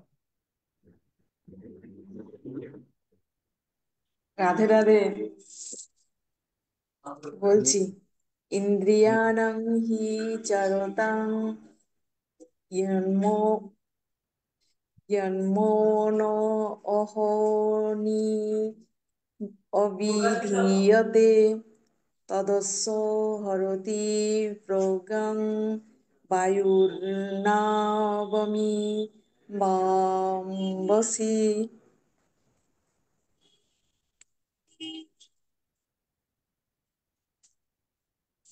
শোনা যাচ্ছে? শোনা যাচ্ছে। ইন্দ্রিয়া, ইন্দ্রিয়া, না। ইন্দ্রিয়াম হি চারতাম। ঠিক আছে। হ্যাঁ। এবার ইয়ান মনঃ, ইয়ান মনঃ। এখানে হর উচ্চারণ কি করবে বলো? অ অ। করবে। অ। হুম। ইয়ান ইয়ান মনঃ অনুবিধীয়তে। বিধিয়তে। আচ্ছা। হ্যাঁ, একদম কঠিন না। ও দেখলে ভয় পাবে না, একদম সহজ ব্যাপার। এই যে অন্তুজা আছে ওর সঙ্গে দন্তান্নটা নিয়ে নাও, তা অন্তুজার উচ্চারণ তো ইয় হয়, ব্যাকরণে শিখিয়েছি, তাহলে কি হবে? ইয়ন। এ মটা আছে দন্তান্নর সঙ্গে যুক্ত করে দাও, মনো। হর ইয়ান উচ্চারণ অ করে দাও, তাহলে অনু বিধিয়তে। কঠিন হুম। কি হলো? সহজ না একেবারে, হ্যাঁ। ভয় পাওয়ার কিছু নেই। তারপরে দেখো, তদস্য হরতি। হুম। তদ, তদ, এই দন্ত স্বর উচ্চারণ খাওয়া হয়, তাহলে তদস। তরস্য হরতি হুম। প্রজ্ঞাম। এবার বলছে বায়ুর, এই যে রেপ আছে না, হ্যাঁ। তাহলে রেপটাকে র করে নাও, বায়ুর। বায়ুর। নাবম, নাবম। এই যে ম আছে, রশ্মিকারটা নিয়ে নাও তাহলে, নাবম ইয়াবা, ইয়াবাম বাসি। একদম সহজ। এবার উচ্চারণ করো। ইন্দ্রিয়াণম হি চরতাম চরতান হুম। ইয়াদ ইয়ান্মনো অহো অনুবিধীয়তে। অনুবিধীয়তে হুম। তদস্য হরতি প্রজ্ঞাং বায়ুর্নাবমি বম। এই জায়গাটায় হুম। বায়ুর্নাবমি বাম্বসি। হুম। তার মানে উচ্চারণ করতে হবে, ঠিক আছে? ঠিক আছে, তুমি যদি উচ্চারণ না করতে থাকো তাহলে কিন্তু আর শিখতে পারবে না। হ্যাঁ, জীবন চলে যাবে, এমন সুন্দর মানব জন্ম চলে যাবে, আর শেখাই হবে না। তার মানে বারবার বলতে হবে, ঠিক আছে? মানুষ যখন ওই বাচ্চা বাচ্চা ছেলে মেয়ে যখন কথা বলে না, অনেকবার ভুল বলে, ভুল বলতে বলতেই কিন্তু শেখে। আর আমাদের যেহেতু এটা ক্লাস, ভুল বলো কোনো সমস্যা নেই। হাঁটিতে শেখে না কেহ, না খেয়ে আছাড়, আছাড়ে কলিয়া হেলা হাঁটো বারবার। কিন্তু বলতে চেষ্টা করতে হবে, বলতে বলতে ভুল বলতে বলতে একদম তো সঠিক বলবে। ঠিক আছে। হ্যাঁ। বাড়িতেও ভুল বলতে চেষ্টা করো, ঠিক আছে? হুম। সাইকেল চালানো শিখতে গেলে মানুষ 10 বার, 15 বার, 100 বার পড়ে, তারপরে সাইকেল চালানো শিখে যায়। হ্যাঁ, বাড়িতে বলার চেষ্টা করো, শিখে যায়। ঠিক আছে। বাংলাটা বড় এবার। কারণ জলের মধ্যে বিচরণশীল নৌকাকে যেমন বায়ু বিচলিত করে, তেমনি বিষয়ভোগে বিচরণকারী ইন্দ্রিয়সমূহের মধ্যে মন যেটিতে আকৃষ্ট হয় সেই ইন্দ্রিয়টি অযুক্ত পুরুষের বুদ্ধি হরণ করে। ঠিক বলছে, জলের মধ্যে বিচরণশীল নৌকাকে যেমন বায়ু বিচলিত করে। জলের মধ্যে মনে করো একটা নৌকা রয়েছে, তাকে কে বিচলিত করে? তাকে বিচলিত করবার জন্য আছে বায়ু। বাতাস কিন্তু শত্রু নৌকার। নৌকা যদি সমুদ্রের মাঝখানে থাকে, তাহলে নৌকার সবচেয়ে বড় শত্রু কি? ঝড়, বায়ু। যদি বড় করে দমকা হাওয়া আসে, নৌকা উল্টে যাওয়ার সম্ভাবনা আছে। ওই রকম তেমনি ভাবে বিষয়ভোগী বিচারণকারী ইন্দ্রিয় সমূহের মধ্যে মন যে যেটিতে আকৃষ্ট হয় সেই ইন্দ্রিয়টি অযুক্ত পুরুষে বুদ্ধি হরণ করে নেয়। বুঝলে কি বুঝলে না? বুঝলে? ওই যে একটা নৌকা যখন সমুদ্রের মাঝখানে থাকে, তার শত্রু যেমন বায়ু। বলছে আমাদের যতগুলো মন আছে, এই যতগুলো ইন্দ্রিয় আছে, এই ইন্দ্রিয়ের মধ্যে ইন্দ্রিয়কে পরিচালনা করে হচ্ছে আমাদের মন। আর মন যদি একবার কোনো অনুপযুক্ত বা কোনো বিশেষ বিষয়ে আসক্ত হয়ে পড়ে, তাহলে ওই ব্যক্তি বা ওই পুরুষের বুদ্ধিকে হরণ করে নেয়। সেই জন্য কোনো ইন্দ্রিয়ের মধ্যে মনকে আকৃষ্ট করা যাবে না, সেই জন্য মনটাকে নিয়ন্ত্রণ করবার জন্য আমাদেরকে প্র্যাকটিস করতে হবে। নৌকার মাঝি যেমন বায়ুটাকে, এই নৌকা যখন চালায় তখন যেদিকে বাতাস বইছে না সেদিকে কিন্তু পাল পাল ঘোরানো, বুঝলো তো, পাল ঘুরিয়ে দেয় যে বাতাসটাকে আটকে দেওয়ার জন্য পাল তুলে দেয় মাঝি। এবং খুব যে বুদ্ধিমান মাঝি খুব সযত্নে নৌকা চালায়, তার মানে সে বোঝে যে কোন দিক দিয়ে বাতাস আসছে আর কোন দিকে আমাকে পাল তুলে চালাতে হবে। তেমনি ভাবে এই জগৎ সংসারে থাকতে গেলে এই মনটাকে নিয়ন্ত্রণে রাখবার জন্য, মনটাকে নিজের বিষয়ের মধ্যে, ভগবত বিষয়ের মধ্যে অনুরক্ত রাখবার জন্য তোমাকে বুঝে শুনে চলতে হবে। কার সঙ্গে কথা বলবে, কার সঙ্গে মিশবে, কার বাড়ির খাবে, কার বাড়ির খাবে না, এগুলো তোমাকে বুঝে শুনে চলতে হবে। কার সঙ্গে কথা বললে, কার সঙ্গে মিশলে তোমার সঙ্গ দোষ হবে না, সেই জন্য সাধুরা খুব বুঝে শুনেই চলেন। কার সঙ্গে মেশা যায়, কার সঙ্গে মেশা যায় না, কার বাড়ি খাওয়া যায়, কার বাড়ি খাওয়া যায় না। সাধুদের অনেক নিয়ম আছে, বললে তোমার বাড়ি খাবো না কিন্তু আমি বলে দিলাম, হ্যাঁ, তোমার বাড়ি গিয়ে বেশি সময় বসবো না কিন্তু বলে দিলাম, এরকম। সেইভাবেই চলতে হবে আমাদেরকে, ভগবান এটাই শিক্ষা দিয়েছেন।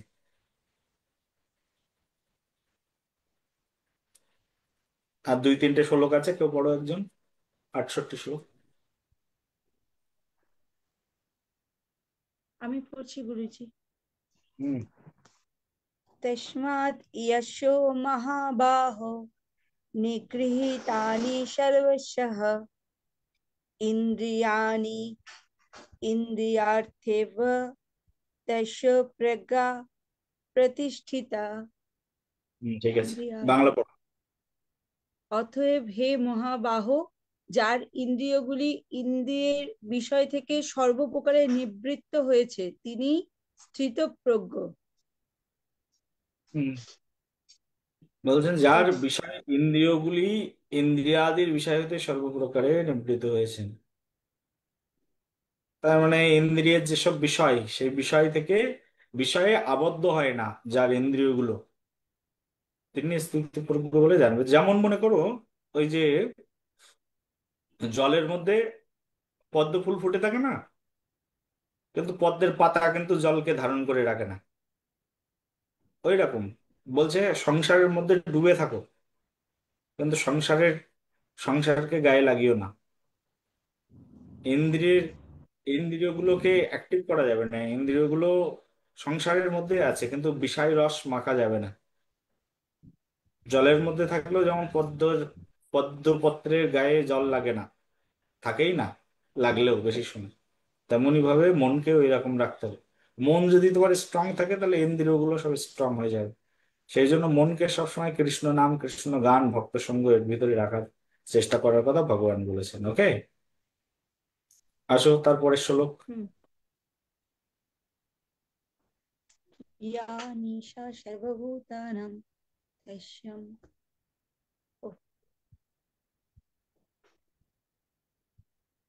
এ পড়বে,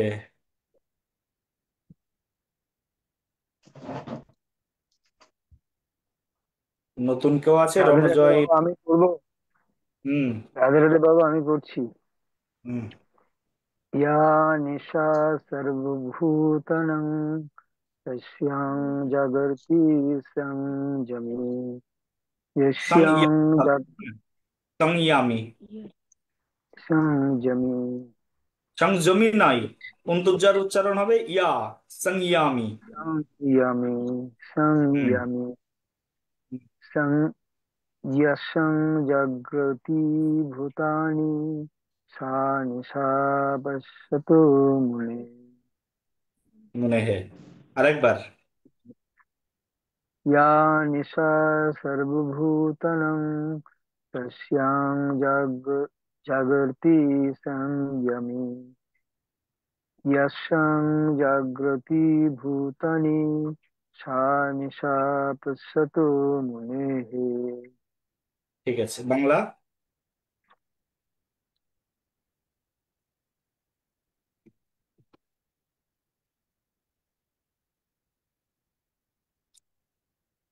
সমস্ত প্রাণীর পক্ষে হ্যাঁ, অনুবাদ। সেই জন্য, হ্যাঁ, সেই জন্য মহাবাহ, যার ইন্দ্রিয়গুলি ইন্দ্রিয়াদির বিষয় হতে সর্বপ্রকারে নিবৃত্ত হয়েছে, তারই প্রজ্ঞা স্থির হয়েছে বলে জানবে। হুম। তো সমস্ত প্রাণীর পক্ষে যা রাত্রি সমান, হুম। কোনটা পড়লাম না? যার ইন্দ্রিয়গুলি ইন্দ্রিয়াদির বিষয় হতে সর্বপ্রকারে নিবৃত্ত হয়েছে, তারই প্রজ্ঞা স্থির হয়েছে বলে জানবে।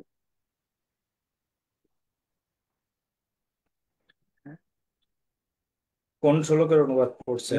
না, না, না, না, না, আমি আমি আগেরটা পড়ছি। 69।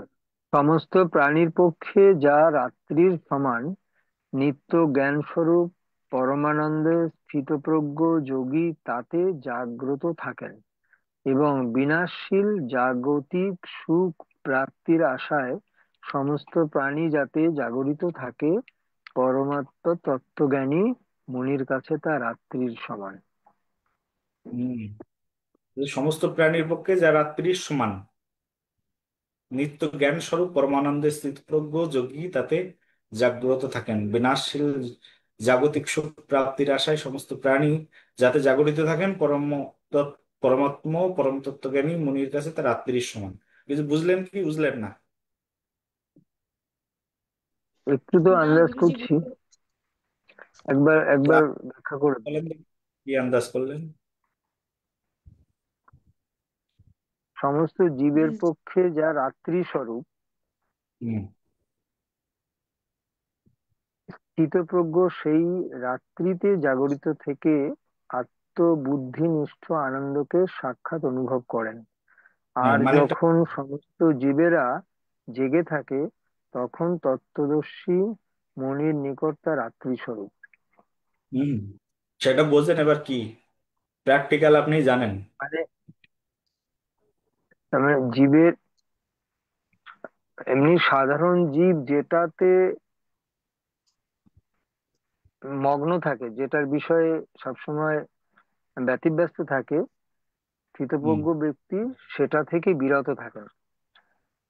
আর যে ইন্দ্রিয় থেকে যে প্রাপ্তির আশায় যে সাধারণ জীবেরা যে বিষয়ে মত্ত থাকেন, আহ তো সেইখান থেকে স্থিতপ্রজ্ঞ ব্যক্তি নিজেকে বিরত রাখেন। আর সাধারণ ব্যক্তিরা যে বিষয়টাতে আহ, মত্ত থাকেন না, মানে যে বিষয়টা ভাবনা চিন্তা করেন না, সেই বিষয়টায় স্থিতপ্রজ্ঞ ব্যক্তি সবসময় সেই বিষয়ে মগ্ন। প্র্যাকটিক্যাল এক্সাম্পলটা শুনুন। দেখেন এখন রাতের বেলায় আপনি এখনই ঘুমিয়ে পড়বেন তো। হুম, সাধকরা সাধকরা যারা প্রকৃত সাধক, সাধকরা কিন্তু ঠিক ভোর 3:30টার সময় জেগে যাবে। জেগে গিয়ে হুম, তখন তারা ভগবানের আরাধনা শুরু করবে। 3:30টায় জেগে 4টে থেকে বলা হচ্ছে সে মঙ্গল আরতি করে ভগবানের সাধন ভজন শুরু করে দেবে। গুরু মন্ত্র জপ, গুরু গায়ত্রী জপ, কৃষ্ণ মন্ত্র জপ, গৌর গায়ত্রী জপ, এগুলো শুরু করে দেবে।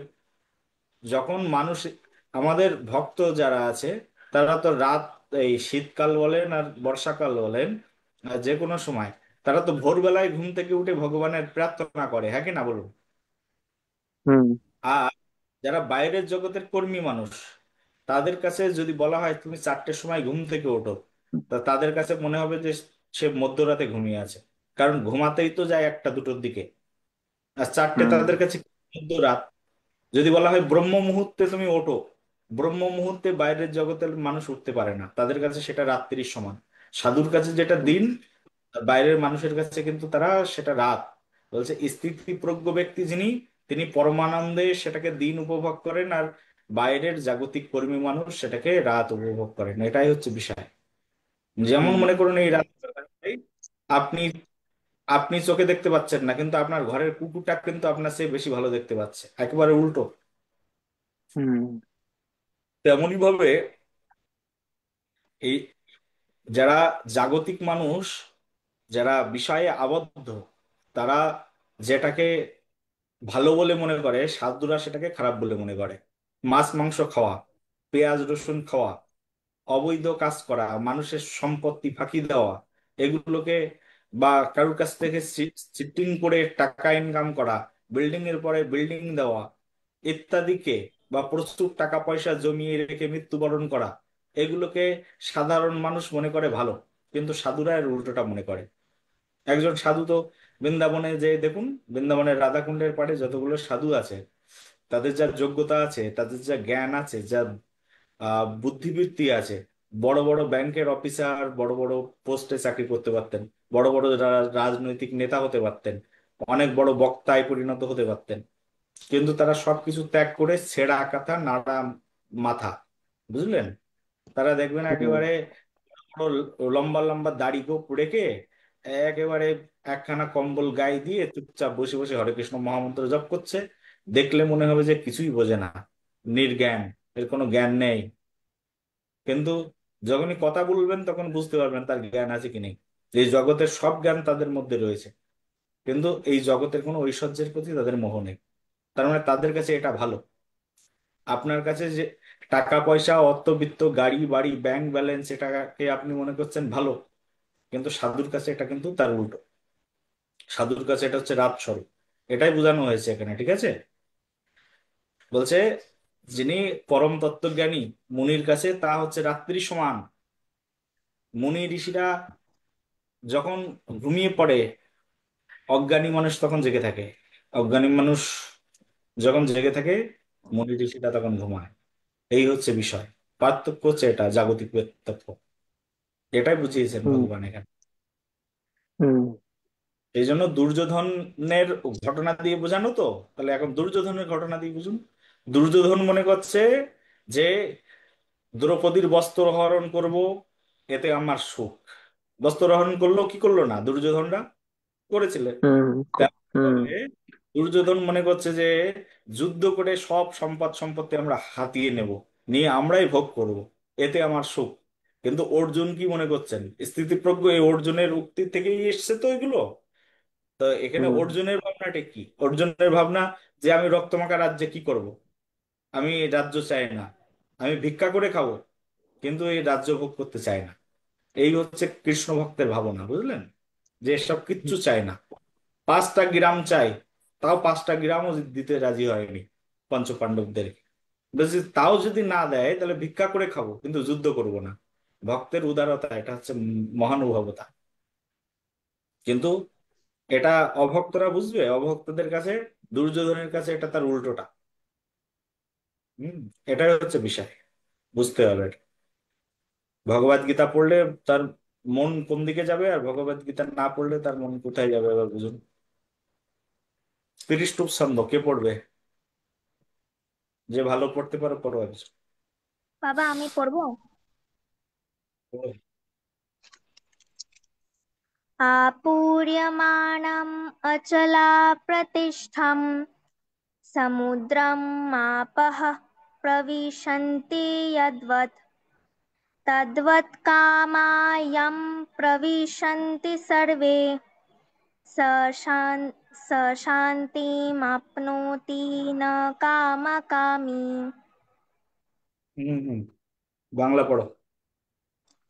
যেমন বিভিন্ন নদীর জল পরিপূর্ণ অচল স্থির সমুদ্রে এসে তাকে বিচলিত না করেই বিলীন হয়ে যায়, তেমনি সমস্ত বিষয় ভোগও যার মধ্যে কোনো বিকার উৎপন্ন না করে বিলীন হয়, তিনি পরম শান্তি লাভ করেন। কিন্তু যিনি ভোগ্য পদার্থ কামনা করেন তার পক্ষে শান্তি লাভ অসম্ভব। হ্যাঁ, বলছে যেমন বিভিন্ন নদীর জল পরিপূর্ণ অচল স্থির সমুদ্রে এসে তাকে বিচলিত না করেই বিলীন হয়ে যায়। বিভিন্ন নদীর জলগুলো কোথায় এসে মেশে তাহলে? সমুদ্রে। আর সমুদ্রে যখন মেশে, তখন কিন্তু সমুদ্রের কিন্তু অবস্থার পরিবর্তন হয় না। সমুদ্র তার নিজস্ব অবস্থানেই থাকে, কিন্তু জলগুলো সমুদ্রের সঙ্গে মিশেই তার জীবনকে ধন্য করে ফেলে, বিলীন হয়ে গিয়ে তার জীবনকে সার্থক করে। তেমনি ভাবে সমস্ত বিষয় ভোগ যার মধ্যে কোনো বিকার উৎপন্ন করে না, তিনি পরম শান্তি লাভ করেন। বলে সাধুরা সেরকম। বলছে সাধুরা হচ্ছে একটা সমুদ্রের সঙ্গে সাধুকে তুলনা করো, সাধু হচ্ছে একটা সমুদ্রের মতো। বলছে ছোট ছোট কামনা বাসনা রূপ সমুদ্র নদী সাধুর দেহের মধ্যে এসে যদি মেশে, সাধুর কাছে এসে যদি নক করে, তাতে সাধুর কোনো অবস্থার পরিবর্তন হয় না। যেমন বৃন্দাবনের যারা সাধুরা আছেন বা নবদ্বীপের যারা বাবাজি আচার্যরা রয়েছেন, বৃন্দাবনের এখন দেখুন জগৎটা হচ্ছে এরকম যে একজন মানুষ যদি একটা বউ চলে যায়, সঙ্গে সঙ্গে আর একটা বউ জোগাড় করে নিয়ে আসে। তার মানে মানুষ সিঙ্গেল কেউ থাকতে চায় না, দুটো চারটে পাঁচটা সাতটা বিয়ে কোনো ব্যাপারই না।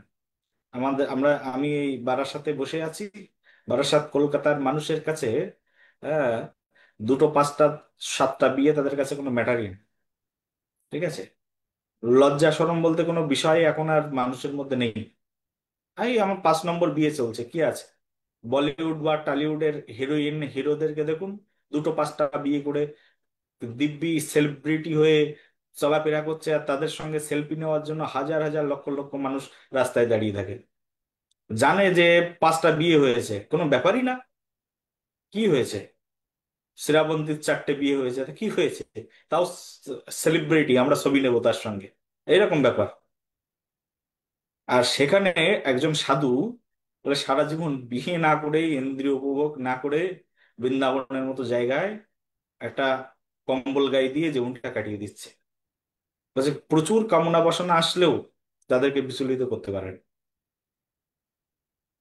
এরকম ধন সম্পদ তাদেরকে, তাদের কাছে এসে হাতে হাত নাড়ছে, এসো এসো সম্পদ সম্পত্তি উপার্জন করো। বলে বৃন্দাবনে যদি একটা মানুষ বা তীর্থস্থানে, এই যে মায়াপুর বা নবদ্বীপে যদি ছোটখাটো বিজনেসও করে, তো কত টাকা ইনকাম করতে পারে, কত টাকা ব্যাংকে জমাতে পারে। কিন্তু সাধুরা ইনকাম করার কথা ভুলেই যায়, বসে বসে শুধু ভজন করে, বলে মানুষ যা দেবে তাতেই চলে যাবে। এই তো এইরকম সাধুদেরকে সমুদ্রের সঙ্গে তুলনা করা হয়েছে। যিনি স্থিতপ্রজ্ঞ ব্যক্তি, তিনি বলছে যদি কেউ স্থিতপ্রজ্ঞ ব্যক্তি হয় তা এরকম হাজারো কামনা বাসনা তাদের কাছে আসবে, কিন্তু কোনো কিছুই তাদেরকে এরকম বিলীন হয়ে যাবে। ছোট ছোট নদীগুলো এসে যেমন সমুদ্রের মধ্যে বিলীন হয়ে গিয়ে সাত্ত্বিকতা লাভ করে, কামনা বাসনা ইন্দ্রিয়গুলো এসে তাদের কাছে এরকম বিলীন হয়ে গিয়ে তারাও শান্তি লাভ করবে। বুঝাতে পারলাম কিনা? 71 নম্বর শ্লোক।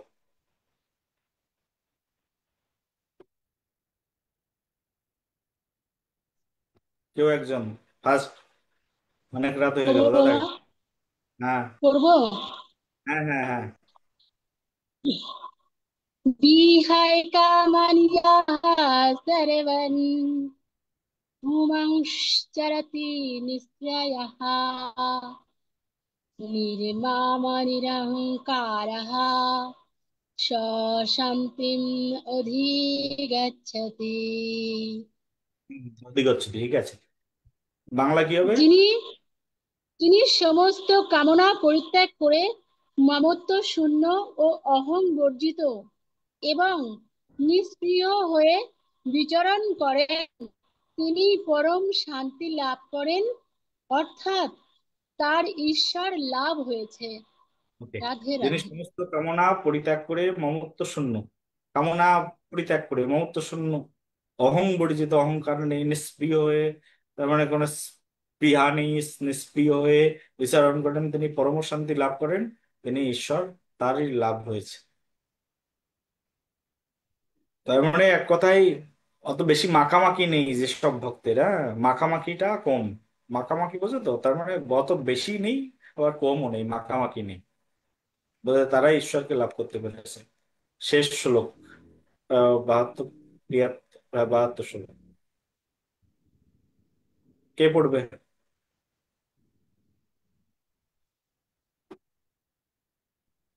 হ্যাঁ, পড়ছি প্রভু। হুম হুম হুম।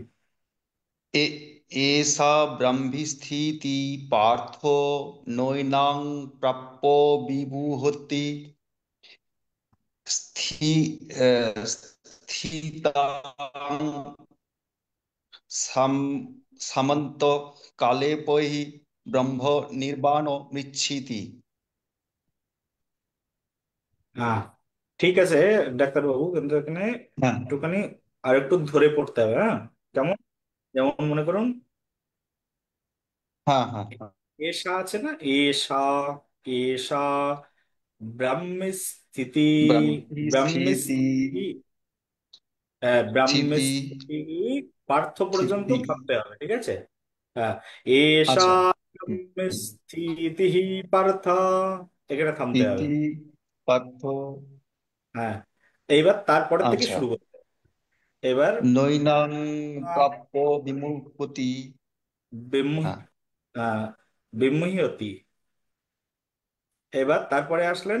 বিমুহতি। এবার হ্যাঁ, স্থিতা স্থিতা সামন্ত কালে পহি স্থিতা অন্তকালে স্থিতা সাময়ন্তকালে অপি। কল্পতি ব্রহ্ম নির্বাণ মৃচ্ছতি। হ্যাঁ হ্যাঁ, ঠিক আছে। তাহলে হে বাংলাটা কি? অর্জুন,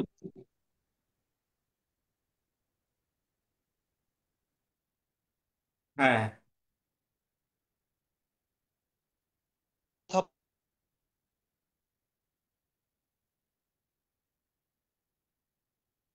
ব্রহ্মস্থিতি লাভ করেন, তিনি ব্রহ্মানন্দ লাভ করেন। হুম, যে হে অর্জুন, এই হলো ব্রহ্মপ্রাপ্ত পুরুষের স্থিতি। স্থিতি। হুম। হুম। এই অবস্থা প্রাপ্ত হলে তিনি আর কখনো তিনি মোহগ্রস্ত হননি। হয় না। অন্তিম অন্তিম সময়। সময়েও যিনি এই ব্রহ্মস্থিতি লাভ করেন, তিনি ব্রহ্মানন্দ লাভ করেন। হ্যাঁ, বলছেন, ভগবান বলছেন এই হলো ব্রহ্মপ্রাপ্ত। ব্রহ্মপ্রাপ্ত কি বস্তু? এই যে এত সময় ধরে যা বললেন, বিভিন্ন গুণের কথা বললেন না, বলছে এই হলো ব্রহ্মপ্রাপ্ত পুরুষের স্থিতি, যারা ব্রহ্মকে পেয়েছেন। হুম, ব্রহ্মকে বলে, ব্রহ্ম হচ্ছে স্বয়ং পরমাত্মাকে ব্রহ্ম বলা হয়েছে এখানে। এখানে দেহের কোনো বস্তুকে ব্রহ্ম বলা হয়নি, হ্যাঁ, পরমাত্মাকে ব্রহ্ম বলা হয়েছে। যে হুম, পরমাত্মাকে, পরমাত্মার আর এক নাম শ্রীকৃষ্ণ নিজেই পরমাত্মা, ঠিক আছে। যে ব্রহ্মপ্রাপ্ত পুরুষের এটাই হচ্ছে স্থিতি, এই গুণগুলো হচ্ছে স্থিতি। এর আগের শ্লোকগুলো যা পড়লাম, এই অবস্থা প্রাপ্ত হলে তিনি আর কখনোই হুম, মোহগ্রস্ত হন না। বলছে যদি পূর্বের যে সব শ্লোক পড়লাম, এই ধরনের অবস্থা প্রাপ্ত হলে সে আর কখনোই মোহগ্রস্ত হয় না। হুম, যেমন আমরা বালিকে মোহগ্রস্ত কেমন, যেমন মনে করেন আমরা কখনো কখনো মরুভূমিতে, মরুভূমির দূর থেকে দেখলে মনে হয় যে মরুভূমি, দূরে তাকাবেন, তাকালে দেখলে মনে হবে যে ওই সামনে জল আছে, কিন্তু সামনে তো জল নেই, এটা মোহগ্রস্ত অবস্থা। হুম, আকাশটাকে সামনের দিকে তাকালে কি মনে হয় যে আকাশ খুব কাছে, আমরা দৌড়ে হুম, গেলে আকাশটাকে ধরতে পারবো, কিন্তু আকাশকে হুম, ধরতে পারা যায়? এরকম হুম, বলা হচ্ছে, যদি একবার কারুর এই এই যে গুণগুলোর কথা এত সময় আলোচনা করা হলো, এই গুণগুলো যদি কারোর ভিতরে বিকাশিত হয়, তাহলে সে আর মোহগ্রস্ত হয় না। মোহগ্রস্ত আর হয় না। অন্তিম অন্তিম সময় মানে তার মৃত্যুবরণ করার সময় হ্যাঁ হ্যাঁ হ্যাঁ। তার তার এই ব্রাহ্মী স্থিতি লাভ হয়। তার মানে ভগবান, ভগবান পরমাত্মাতে তার স্থিতি লাভ হয়, হ্যাঁ। ভগবানকে পেয়ে যায়। হুম, হুম, আর তিনি ব্রহ্মানন্দ লাভ করেন, তার মানে পরমাত্মাতে যে পরম আনন্দ, ভক্তি যোগের যে পরম আনন্দ, সেই আনন্দ সে লাভ করতে পারে। ঠিক আছে না? হ্যাঁ ঠিক আছে। হ্যাঁ, এটা হচ্ছে হ্যাঁ বিষয়। যদি হ্যাঁ। একবার কেউ ভগবানের ভক্ত হয়ে যায়, এই গুণগুলো যদি কারোর ভিতরে চলে আসে, হুম, তাহলে সেই ভগবানকে পেয়ে যায়। একেবারে 72 নম্বর শ্লোকে ভগবান শ্রীকৃষ্ণ এই বিশাল তত্ত্ববিজ্ঞান বলে তিনি বিশ্রাম দিলেন দ্বিতীয় অধ্যায়ের। এই দ্বিতীয় অধ্যায় হচ্ছে পুরো 18 অধ্যায়ের সার, ঠিক আছে। হুম, সুন্দর আস্বাদন হলে আলোচনা হলো। কালকে আমরা সবার মোবাইলের মধ্যে কয়েকটা প্রশ্ন লিখে পাঠিয়ে দেবো, এই প্রশ্নগুলো 1 সপ্তাহের মধ্যে উত্তর দেওয়ার চেষ্টা করবে সবাই। লিখে মোবাইলে দিলে হবে, বা যারা কাছাকাছি আছে আমাকে দিলেই আমি দেখে নিতে পারবো, ঠিক আছে। খাতায় লিখে রেখে দেবে, আমাকে দেখালেই চলবে। তাহলে